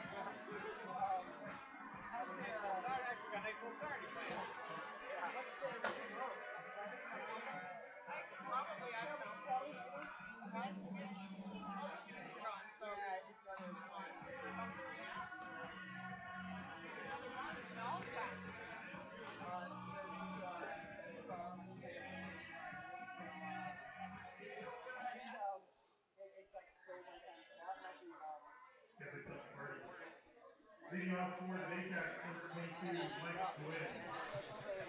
All right, we are back here, top of the 5th inning. Majors and Baycats both putting up some runs in the 4th inning. The Baycats scored 2 and tied the game up at 2, but London Majors answered with 3 runs of their own and retook the lead. It is a 5-2 ball game, as you see on your screen there. Owen Boone up to 70 pitches. And so it'll be 9-1-2 now for the Barrie Baycats. DeWin, Wilson, and McGarry Doyle. As Mike Dewin takes first pitch ball. Boone to the plate. That one taken. Jaco tried framing it, but 2 balls and no strikes here. Looked pretty good from up here, Jackson, but there's a reason I'm not umping from up here, and the umpire doesn't sit up here with us during the game. Not too many umpires sit in the press box, do they, Dylan? 2-0 to the number 9 hitter, second baseman DeWin. That one on the corner for a strike this time, so it's 2-1. Like a very similar pitch from Boone on that one, just this time it caught the corner. So 2 balls and a strike. Boone trailing in the count once again. He'll look to get back in it here. Here's the 2-1. Swung on, flown into right field. And Philman over there to make the play. One away here for the Barrie Baycats. Routine fly ball there for Philman in right field. He was able to get over and just make the play. Wasn't hit overly hard from DeWin, but Philman was able to get there and make the grab, so he's got a quick first out in this inning.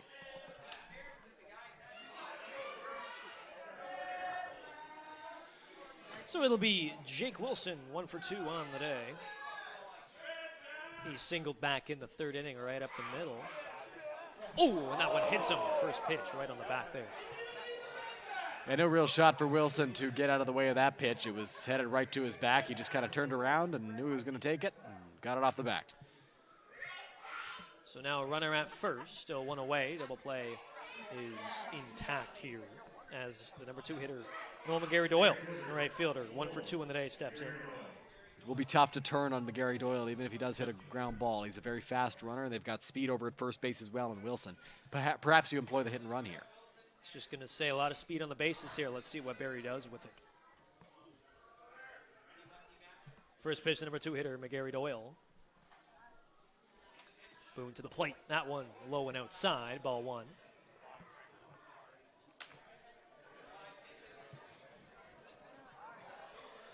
As you see Boone's pitch count continue to climb, not very slowly anymore. Runner at first is the center fielder Wilson. McGarry Doyle at the plate. 1-0. That one taken outside. 2-0 now. Boone falling behind once again. Yeah, Boone's working from behind quite a bit in the past couple of innings. He's going to look to pound the zone with some strikes. He's got the stuff. Majors would love a ground ball here. Boone, the 2-0. Swing and a miss. Barrie Doyle whiffs on that.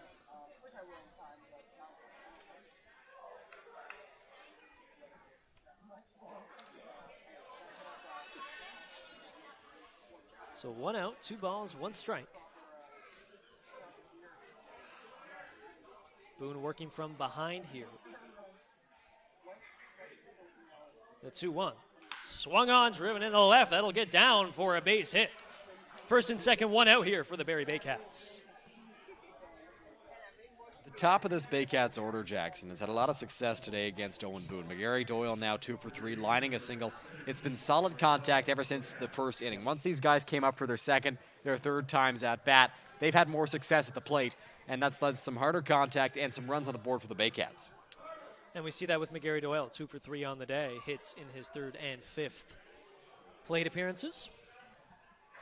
So now it'll be number 3 hitter, Marcel Lacasse, playing third base today. 0 for 2 on the day. First and second, 1 away. Double play still intact potentially, as that one's in the dirt, ball 1.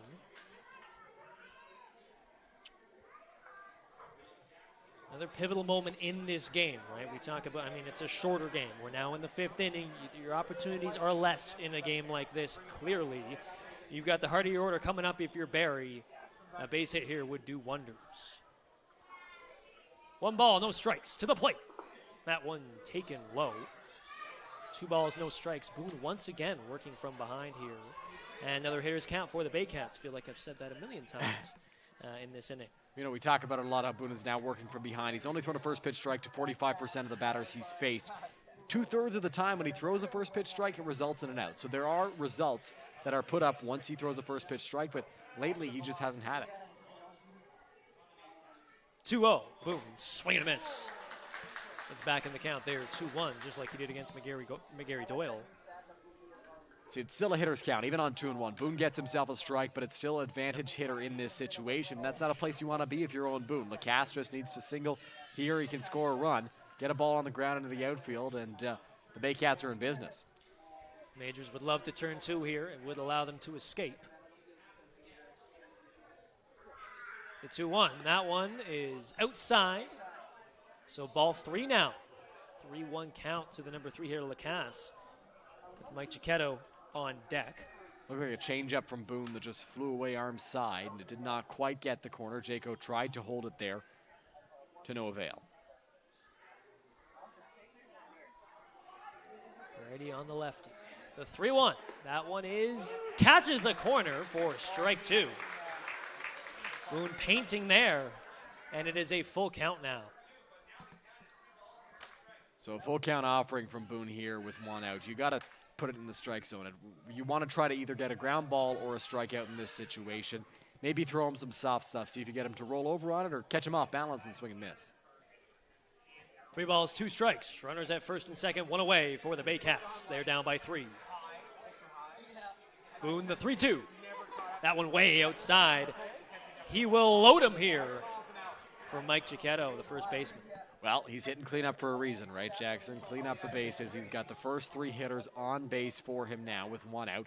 DeWin was the first out as Ruth Chanadat walks around in the dugout. A couple of guys, Keith Candell, Chris McQueen, go in to talk to their starting pitcher, Owen Boone. Giacchetto has 5 RBI on the season, as we talked about earlier, I should say, and he's going to look for some more here. It's a big spot for Giacchetto. He's going to try to do his best to get at least 1 run home in this situation. A fly ball into the outfield will do just that.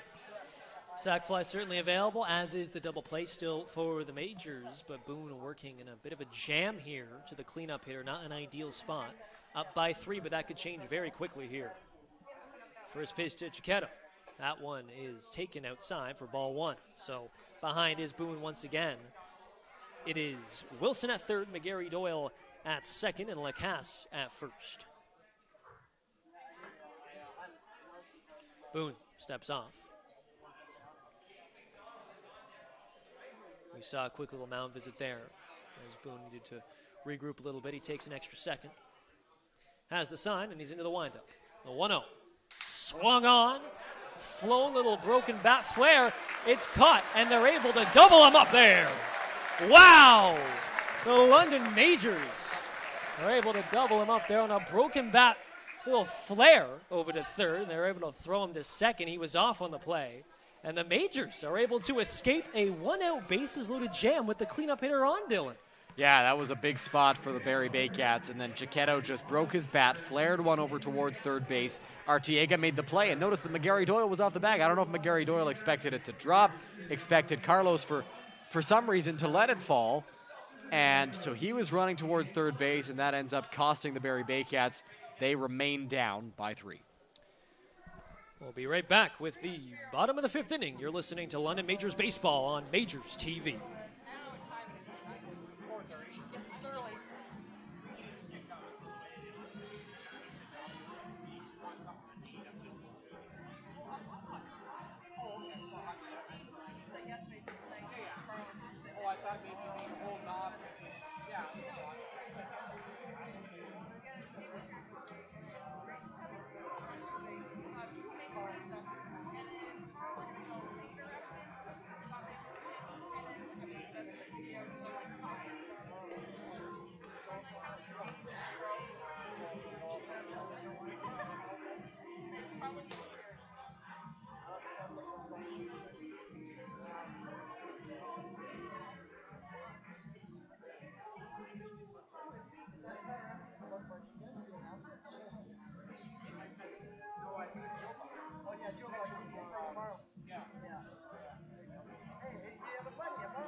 Welcome back. Majors Baseball here. We're in the bottom of the 5th now, moving along quickly. Here's Humberto Ruiz playing left field today. He's got 2 RBI and 2 hits in 2 at-bats. Great day for him at the plate. Let's see why Roop Chandradat wanted him hitting in the 3-hole today. Ruiz has had a lot of success so far this weekend, and he continued that today. It sounds like we've got a defensive substitution over at first base. 0-1, quickly 0-2 here. Ruiz swinging through that. Grieveson still on the mound here. 5 runs, 8 hits for the Majors. They were able to escape a jam in the last half inning. Very chaotic double play, to say the least. 0-2 is fouled. Off. Oh, it might be in play. Oh, what a catch by the Darius Barlas. Darius Barlas. There you go. We were trying to figure out the defensive substitution at first base. And a nice grab for him. Quickly introduced back into this game defensively. Hope you're awake quickly for that one. And so it's 1 away now. Yeah, good play there by Barlas right into the game after Chiquetto popped into that double play there. And he was able to range over into foul territory. Made a great play reaching into the stands to get the first out of the bottom of the 5th.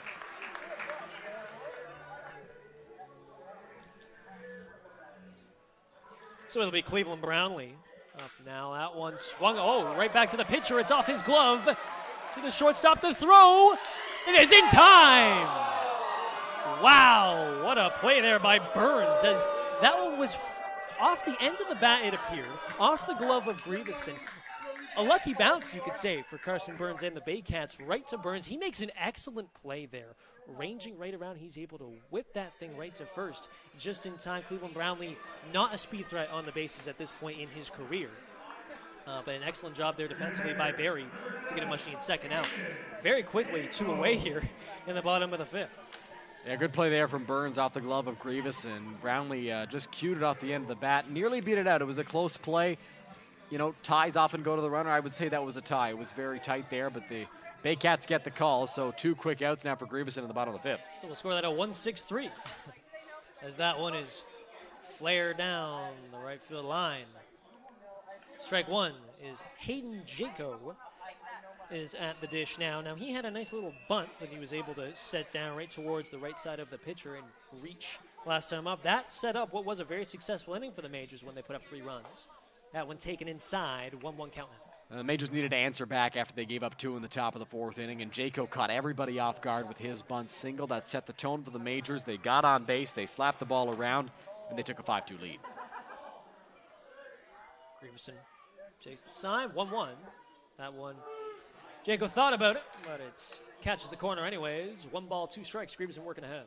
Greaveson likes to use that breaking stuff on the inside of these right-handed batters. They're not quite ready to swing, but they're not quite ready to take either. Quickly the 1-2, that one over to second. DeWin, ranging to his left, is able to make the play. An excellent job by DeWin, the second baseman. So a very quick 1-2-3 inning for the Barrie Baycats, much needed for Greaveson. It remains a 5-2 Majors lead. Dylan Baker will have the play-by-play when we return. You're listening to London Majors Baseball on Majors TV. Don't forget the next home game is next Friday against the Jackson here at Mutual Memorial Park. Tickets always purchased online at LondonMajors.com. So I was at the last one with the family to the boys know. Now we all know. That name, what's your son's favorite song? It's his mom's song. Oh yeah. How did you know about Gary's favorite song? This is more like your favorite song.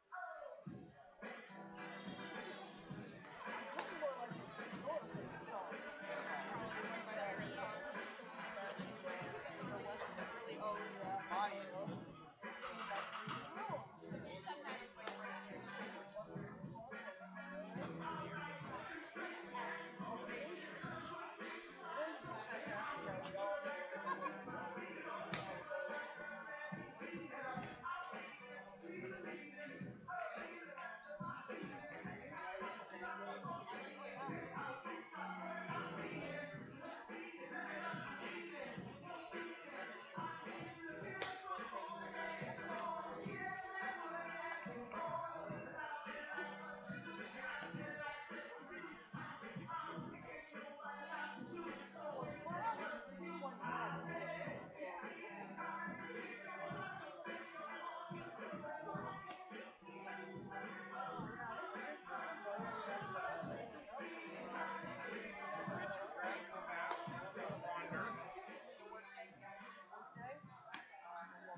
Welcome back to Majors Baseball, Majors TV. Dylan Baker, Jackson Farough with you.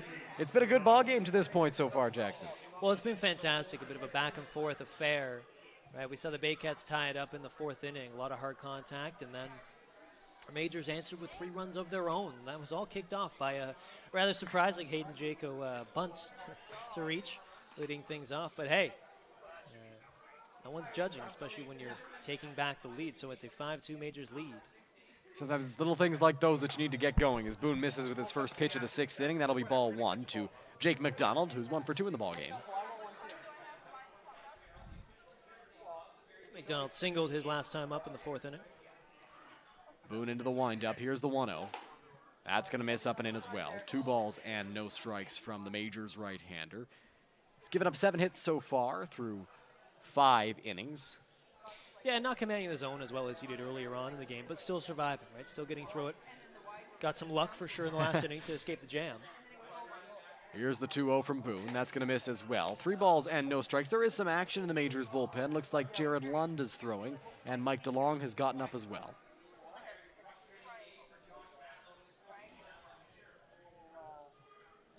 McDonald burns Anderson in this inning.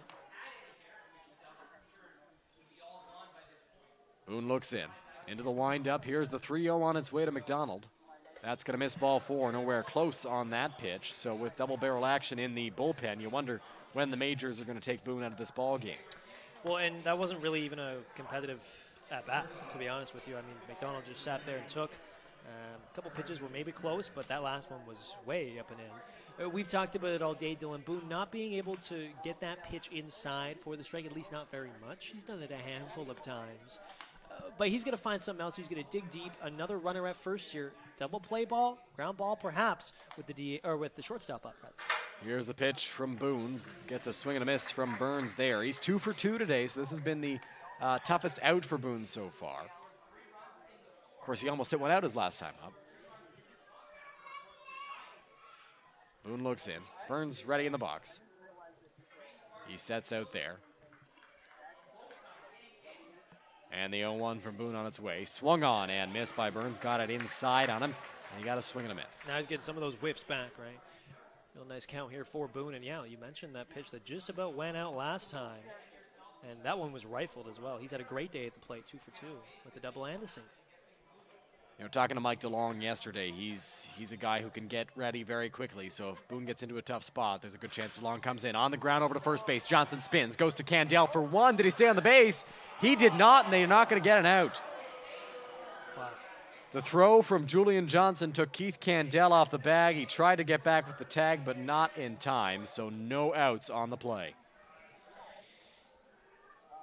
And it was interesting, right? We see Johnson there, a really nice play to field, throw, fire, but the throw just takes Candell off the bag a little bit. Just couldn't quite keep his foot on the bag. It sure wasn't close when he came back with the tag. You don't mind of course, the decision. Smart play there from Johnson. It was a nice turn, just couldn't quite locate that throw to second. So now it's first and second, nobody out. Boone in quite a tough spot here like he was last inning. Yeah, it is a bit of a tough play for the first baseman as that pitch misses low to James Anderson, who's 1 for 2. He singled in his last at-bat. It's a tough play for Johnson to make over at first base. Just did take Candell off the bag. And now there are 2 guys on with nobody out here. Certainly not what Boone would have wanted, getting his pitch count higher up here in this 6th inning. He sets out there on the mound, takes a peek back at the runner at second. Another one, and now comes to the plate. That's fouled off. Anderson late on that.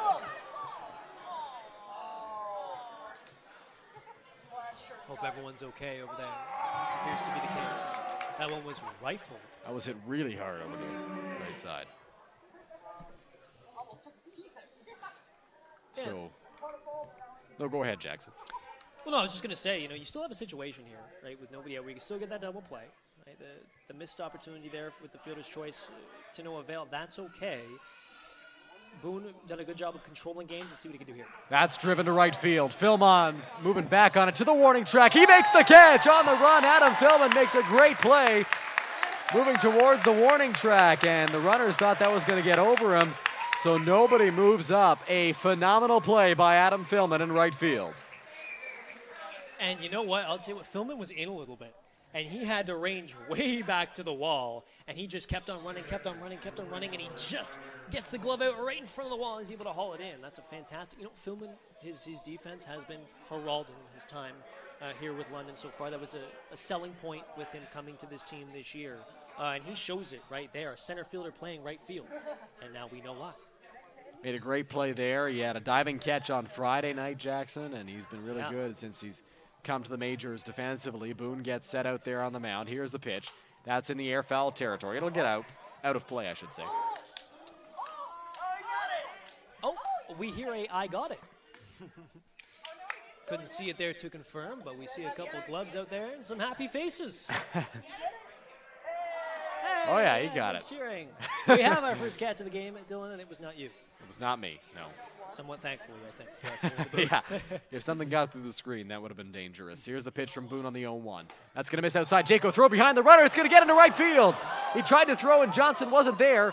They will stop McDonald at third base, but now 2 guys in scoring position with just 1 out. The double play possibility is eliminated.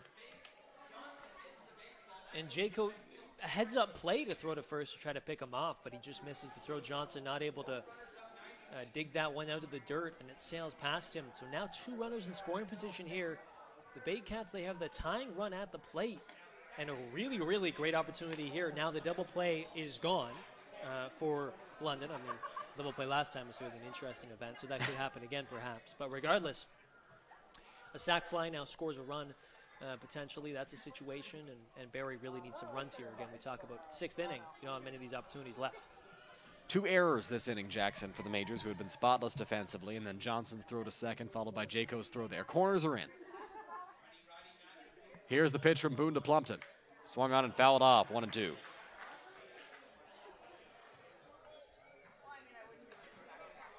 And if you're Plumpton here, it's an interesting thought rather than a Barrie hitter up. Just go try to get one to the outfield. Obviously, you want to get it deep enough, which would score 1 run. But at this point in the game, too, with a runner at second, that's definitely going to factor. A base hit, I think, is really what you're looking for here. Absolutely. If you can get both of these runners home with 1 out, that would be huge for the Barrie Baycats. 1-2. Boone sets out there on the mound. Plumpton ready at the plate. Here's the offering. Swung on and missed. Strike 3. A huge strikeout for Owen Boone. He's pumped up. It's a big second out in this 6th inning. Yeah, that's a massive strikeout there, needless to say. That takes away the sac fly opportunity. That also puts Boone in a position where now he just needs an out however he can get it. And ultimately getting back to getting those whiffs, commanding the zone, getting back to being in control, keeping his team in the game. You can see why Boone has been so effective this year. It's at-bats like that that really separate him from the pack. Absolutely. As that pitch is swung on and missed by Duin. He is 0 for 2 today. Yeah, massive spot here for the number 9 hitter, trying to not only turn the lineup over, but of course, needs to get on base somehow, keep this inning alive with 2 runners in scoring position for Barrie. Remember, only a 7-inning game today. This is a huge top of the 6th, I should say. Duin pops that one into foul territory. It will get out of play, so the count moves to no balls and 2 strikes now with 2 outs. Boone a pitch away from wiggling out of this. Once again, I mean, he's been escaping his danger all day, it feels like, aside from a couple issues in the 4th, but a great chance here. The crowd is hyping him up. Boone's got a chance to escape. Boone looks in. DeLong set, so is London left field. Ready on the mound. The 0-2 on its way to Duin. Swung on and missed, strike 3. Boone gets a big strikeout in the top of the 6th inning to retire the side. We're through 5.5 at Labatt Park. Boone gets his way through 6. It's 5-2 Majors as we head to break.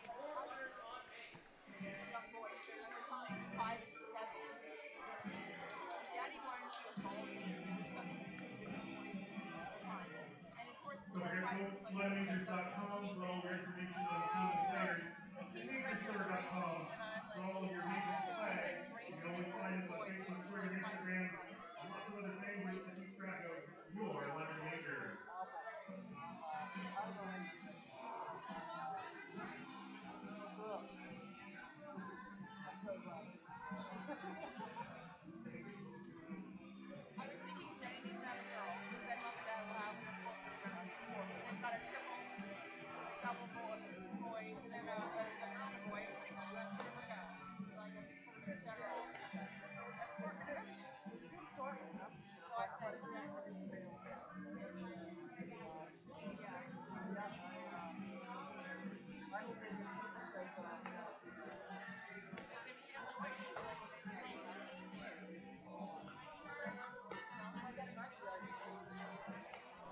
Welcome back. Bottom of the 6th inning here at Labatt Memorial Park of the 7-inning ball game, I should say, between the London Majors and the Barrie Baycats. Jackson, a huge inning there. A great job by Owen Boone getting out of it, but how huge was that catch by Adam Fillman, who leads off this inning? Well, absolutely. And we talked about his defensive value to the team last inning, but we saw Owen Boone go over and sort of give Fillman a good pat on the back. Thank you very much. And deservedly so. I mean, Fillman, that was a massive play, as we talked about, ranging all the way to the wall. You've got the sun, you've got the wind going on, although it's died down a little bit here as the afternoon's gone on. But that out was massive, considering what happened with Jaco missing the throw to first. My apologies. Line drive to second base, all good. Jackson. Duin makes the play, and Fillman is retired. But yes, a huge catch. It was followed by some singles, some walks, and just a bad situation for Boone. But Fillman's catch proved pivotal in that inning and limiting the Baycats to no runs. Well, and that's one of the things. I mean, you might go 0 for 3 at the plate like Fillman is doing today, but when you make plays like that, your value is still huge to this team. Absolutely it is. And it was the defense that almost cost the Majors in that inning, I should say. Johnson made the error, and then Jaco threw one into right field. It was just the walk from Boone to start the inning. That was his responsibility. The pitch from Grieveson. Johnson lines that one towards the right center field gap. Nobody's going to get there. It's going to go all the way to the wall. Johnson around first. He's going to bust for second, and he is in there with his second line drive double of the day. Wow. Julian Johnson, he is 3 for 3 on the day today. He is having a fantastic day in that number 7 spot. We talked about extending this lineup. Your number 7 hitter is 3 for 3 on the day with a couple doubles. You're in a pretty good position here. And just such a good approach at the plate. He saw it, he drove it. That was perfectly hit, given the situation. Nobody on and just one out. You're just looking to get a big shot to the outfield if you can. Not necessarily swinging for the fences, but that shows some clear power. Absolutely, and he's done it to all fields as well. That's what I'm saying, yeah. Left field, right field, he's been great spraying the ball over the ballpark. We have a pinch runner over at second base, Robert Doyle, into the game to take over for Julian Johnson after the double. So Julian gets a break for the remainder of this ball game. He'll likely be in the lineup for game 2 as well. So just giving him a couple innings off. Like we mentioned, he's had a big game so far. So Austin Wilkie steps up to the plate. He's 1 for 2. He had a big hit his last time up, an RBI single. Here's the pitch. Wilkie hits that one on the ground to third. Lacasse with a nice play. He'll spin, throw to first in time as Barless makes the catch over there for the second out of this 6th inning. That was a fantastic play over there at third base by Lacasse. He's able to go to his left, snag it, turn, throw, and fire in time and accurate as well. An excellent job by Marcel Lacasse at third. So great play to hold Doyle at second base. Keith Candell steps up to the plate. He's 1 for 2 today. He's got a line out in his first at-bat and then a single in his last at-bat on that beautiful hit and run. We'll see if the Majors employ that here. Grieveson at 70 pitches through 5 2/3 innings.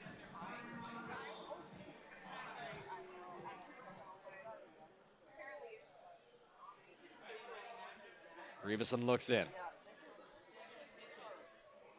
Setting out there on the mound. Here's the pitch. Candell takes a called strike 1.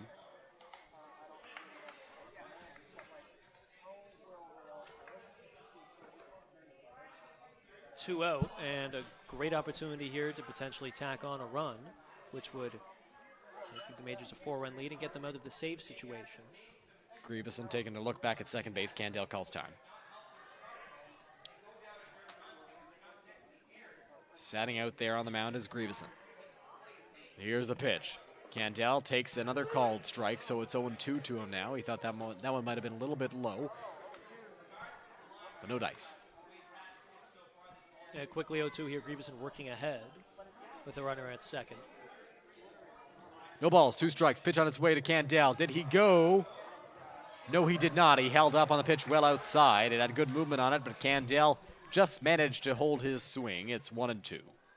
Both umpires certainly thought about it, but ultimately saying he did not go around, so we'll do it again here, 1-2. Great opportunity for Candell, as I mentioned, to get himself an RBI. 1 ball, 2 strikes. Candell ready at the plate. Doyle fakes a break, and he swings through that one for strike 3. So we're through 6 complete at Labatt Park. The Majors lead 5-2.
Welcome back to Majors Baseball on Majors TV. Not Mike DeLong out there for the Majors as we expected. It's Jared Lund getting his second outing of the season. His first was in Toronto. And Jackson, there's something a little particular about his delivery. Well, he gets low, doesn't he? I mean, must do a lot of squats or something. I'll tell you that. He gets down pretty much almost to one knee and throws. Very interesting delivery, but hey, look, if it works for you. He pitched quite a few innings in relief of Hayden Jaco on Sunday last weekend. We have another defensive change. Robert Doyle will Robert Doyle will be replaced by Evan Britt, who comes into the ballgame to play first base. So Britt comes in for Doyle, who came in for Johnson, and he takes over at first base.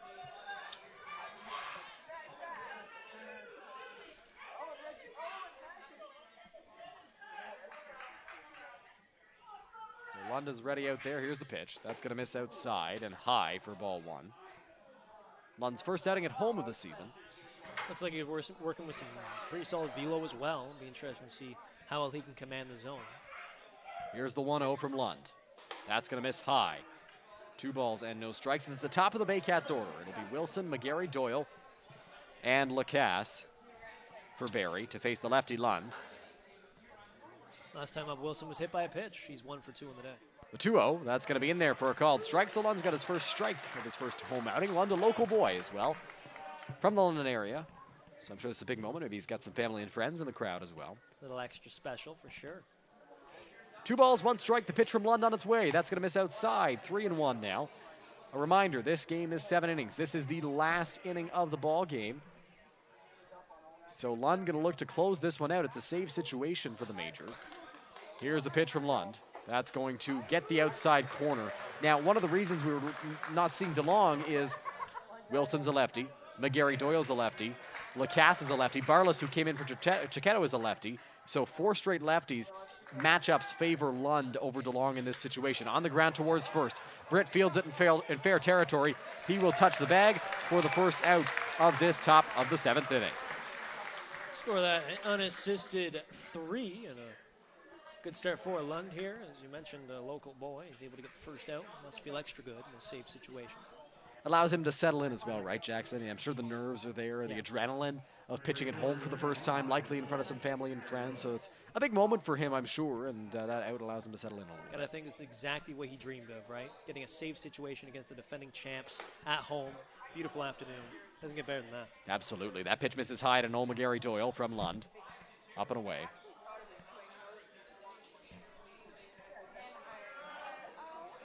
Lund looks in for the sign from Jaco, who will be starting the second game. The pitch is low. 2 balls and no strikes to McGarry Doyle. He's had a good day at the plate, Jackson. 2 for 3 on the day is McGarry Doyle. And number 2 hitter's done a really good job setting the table. Of course, we saw that last time he was up. Swung on and missed. Lund fooled him there, and it's 2-1. Yeah, it looked like he was looking for something else, perhaps. That was a big swing, and he kind of took a step away as he was following through. Not sure if that was out of frustration or not. Deceptive pitch from Lund, the 2-1. Swung on and missed by McGarry Doyle. 2 balls and 2 strikes. Goes down 2-0, but quickly gets it back here, right back in the count. Lund's got some great stuff he can use to get right back in this count with 2 strikes. The 2-2 swung on and missed by McGarry Doyle. So Lund gets a ground out and then a strikeout. He's 1 out away from closing this ball game. Lund looks completely in command right now. You wouldn't guess maybe that he has some nerves or that there's some family in the crowd or whatever, or the fact that he's up against the 1, 2, 3 hitters in this order. I mean, just he's locked in. He's using his pitches well, mixing and working very fast as well. And that's a sign of confidence, a sign of calmness as well, that he's in his rhythm. He's going out there on the mound. That'll bring up Lacasse, who's 0 for 2 today, but can do some damage. He's had a great season so far. Into the windup goes Lund. Here's the pitch. Lacasse takes that one on the outside corner for strike 1. Lacasse gives a little bit of a shake of his head. He's not sure about that one, but Lund will certainly take it. Working ahead for the first time in this outing. Here's the 0-1. That misses outside. 1 ball and 1 strike. And again, Jackson, I can't get over how low Lund gets when he's pitching. Yeah, it's really cool. You might say it's unconventional. You know, in the break you were saying, watch how low he gets. I thought you meant more of sort of a submarine style. This, a bit unique. Sure is. A good breaking ball there. Finds the outside corner, and the Baycats are down to their final strike. Yeah, the arm slot doesn't drop down. The whole body drops down. It's a really different look, and especially tough on lefties. Fans are into it now. 1-2 the count. The pitch from Lund on its way to Lacasse. Line drive that'll drop in front of Artiega. He has to make a strong throw to first. It's in time, and the ball game is over. So Jared Lund comes in and records the save. The Majors take game 1 of this doubleheader, 5-2. Great play there by the birthday boy, Carlos Artiega. Bit of full circle, if you will. And great outing there from Lund. He goes 3 up, 3 down, gets the save. This was a very interesting game from a Majors perspective. Owen Boone was in control, especially early on in the game. Couple road bumps, got a little shaky at certain points, was having to work behind in a lot of counts, right, throwing a lot of balls. He really got into a tough situation there with the bases loaded. Gets some luck, but also some help from his defense throughout the game, albeit making a couple of mistakes along the way. But, you know, we talk about this team, you know, getting 12 runs a game, getting 10 runs a game, but they didn't need to necessarily score 12 runs this game, but what it was clutch, timely hitting for this Majors team, not blowing the team out of the park. just doing a really effective job in the right moments, and that's what led to the victory today. Yeah, they got on the board first, added another run, and then answered when the Barrie Baycats scored 2 runs. So a good performance from the London Majors. We're not too sure when Game 2 will start as of right now. This game got in very quickly. So keep your eyes peeled on London Majors' social media posts for the start time for Game 2. No matter when it starts, we'll have the action for you on Majors TV. For our producer, Curtis Hiscox, our cameraman, Matthew Young, and Jackson Farough in the booth with me,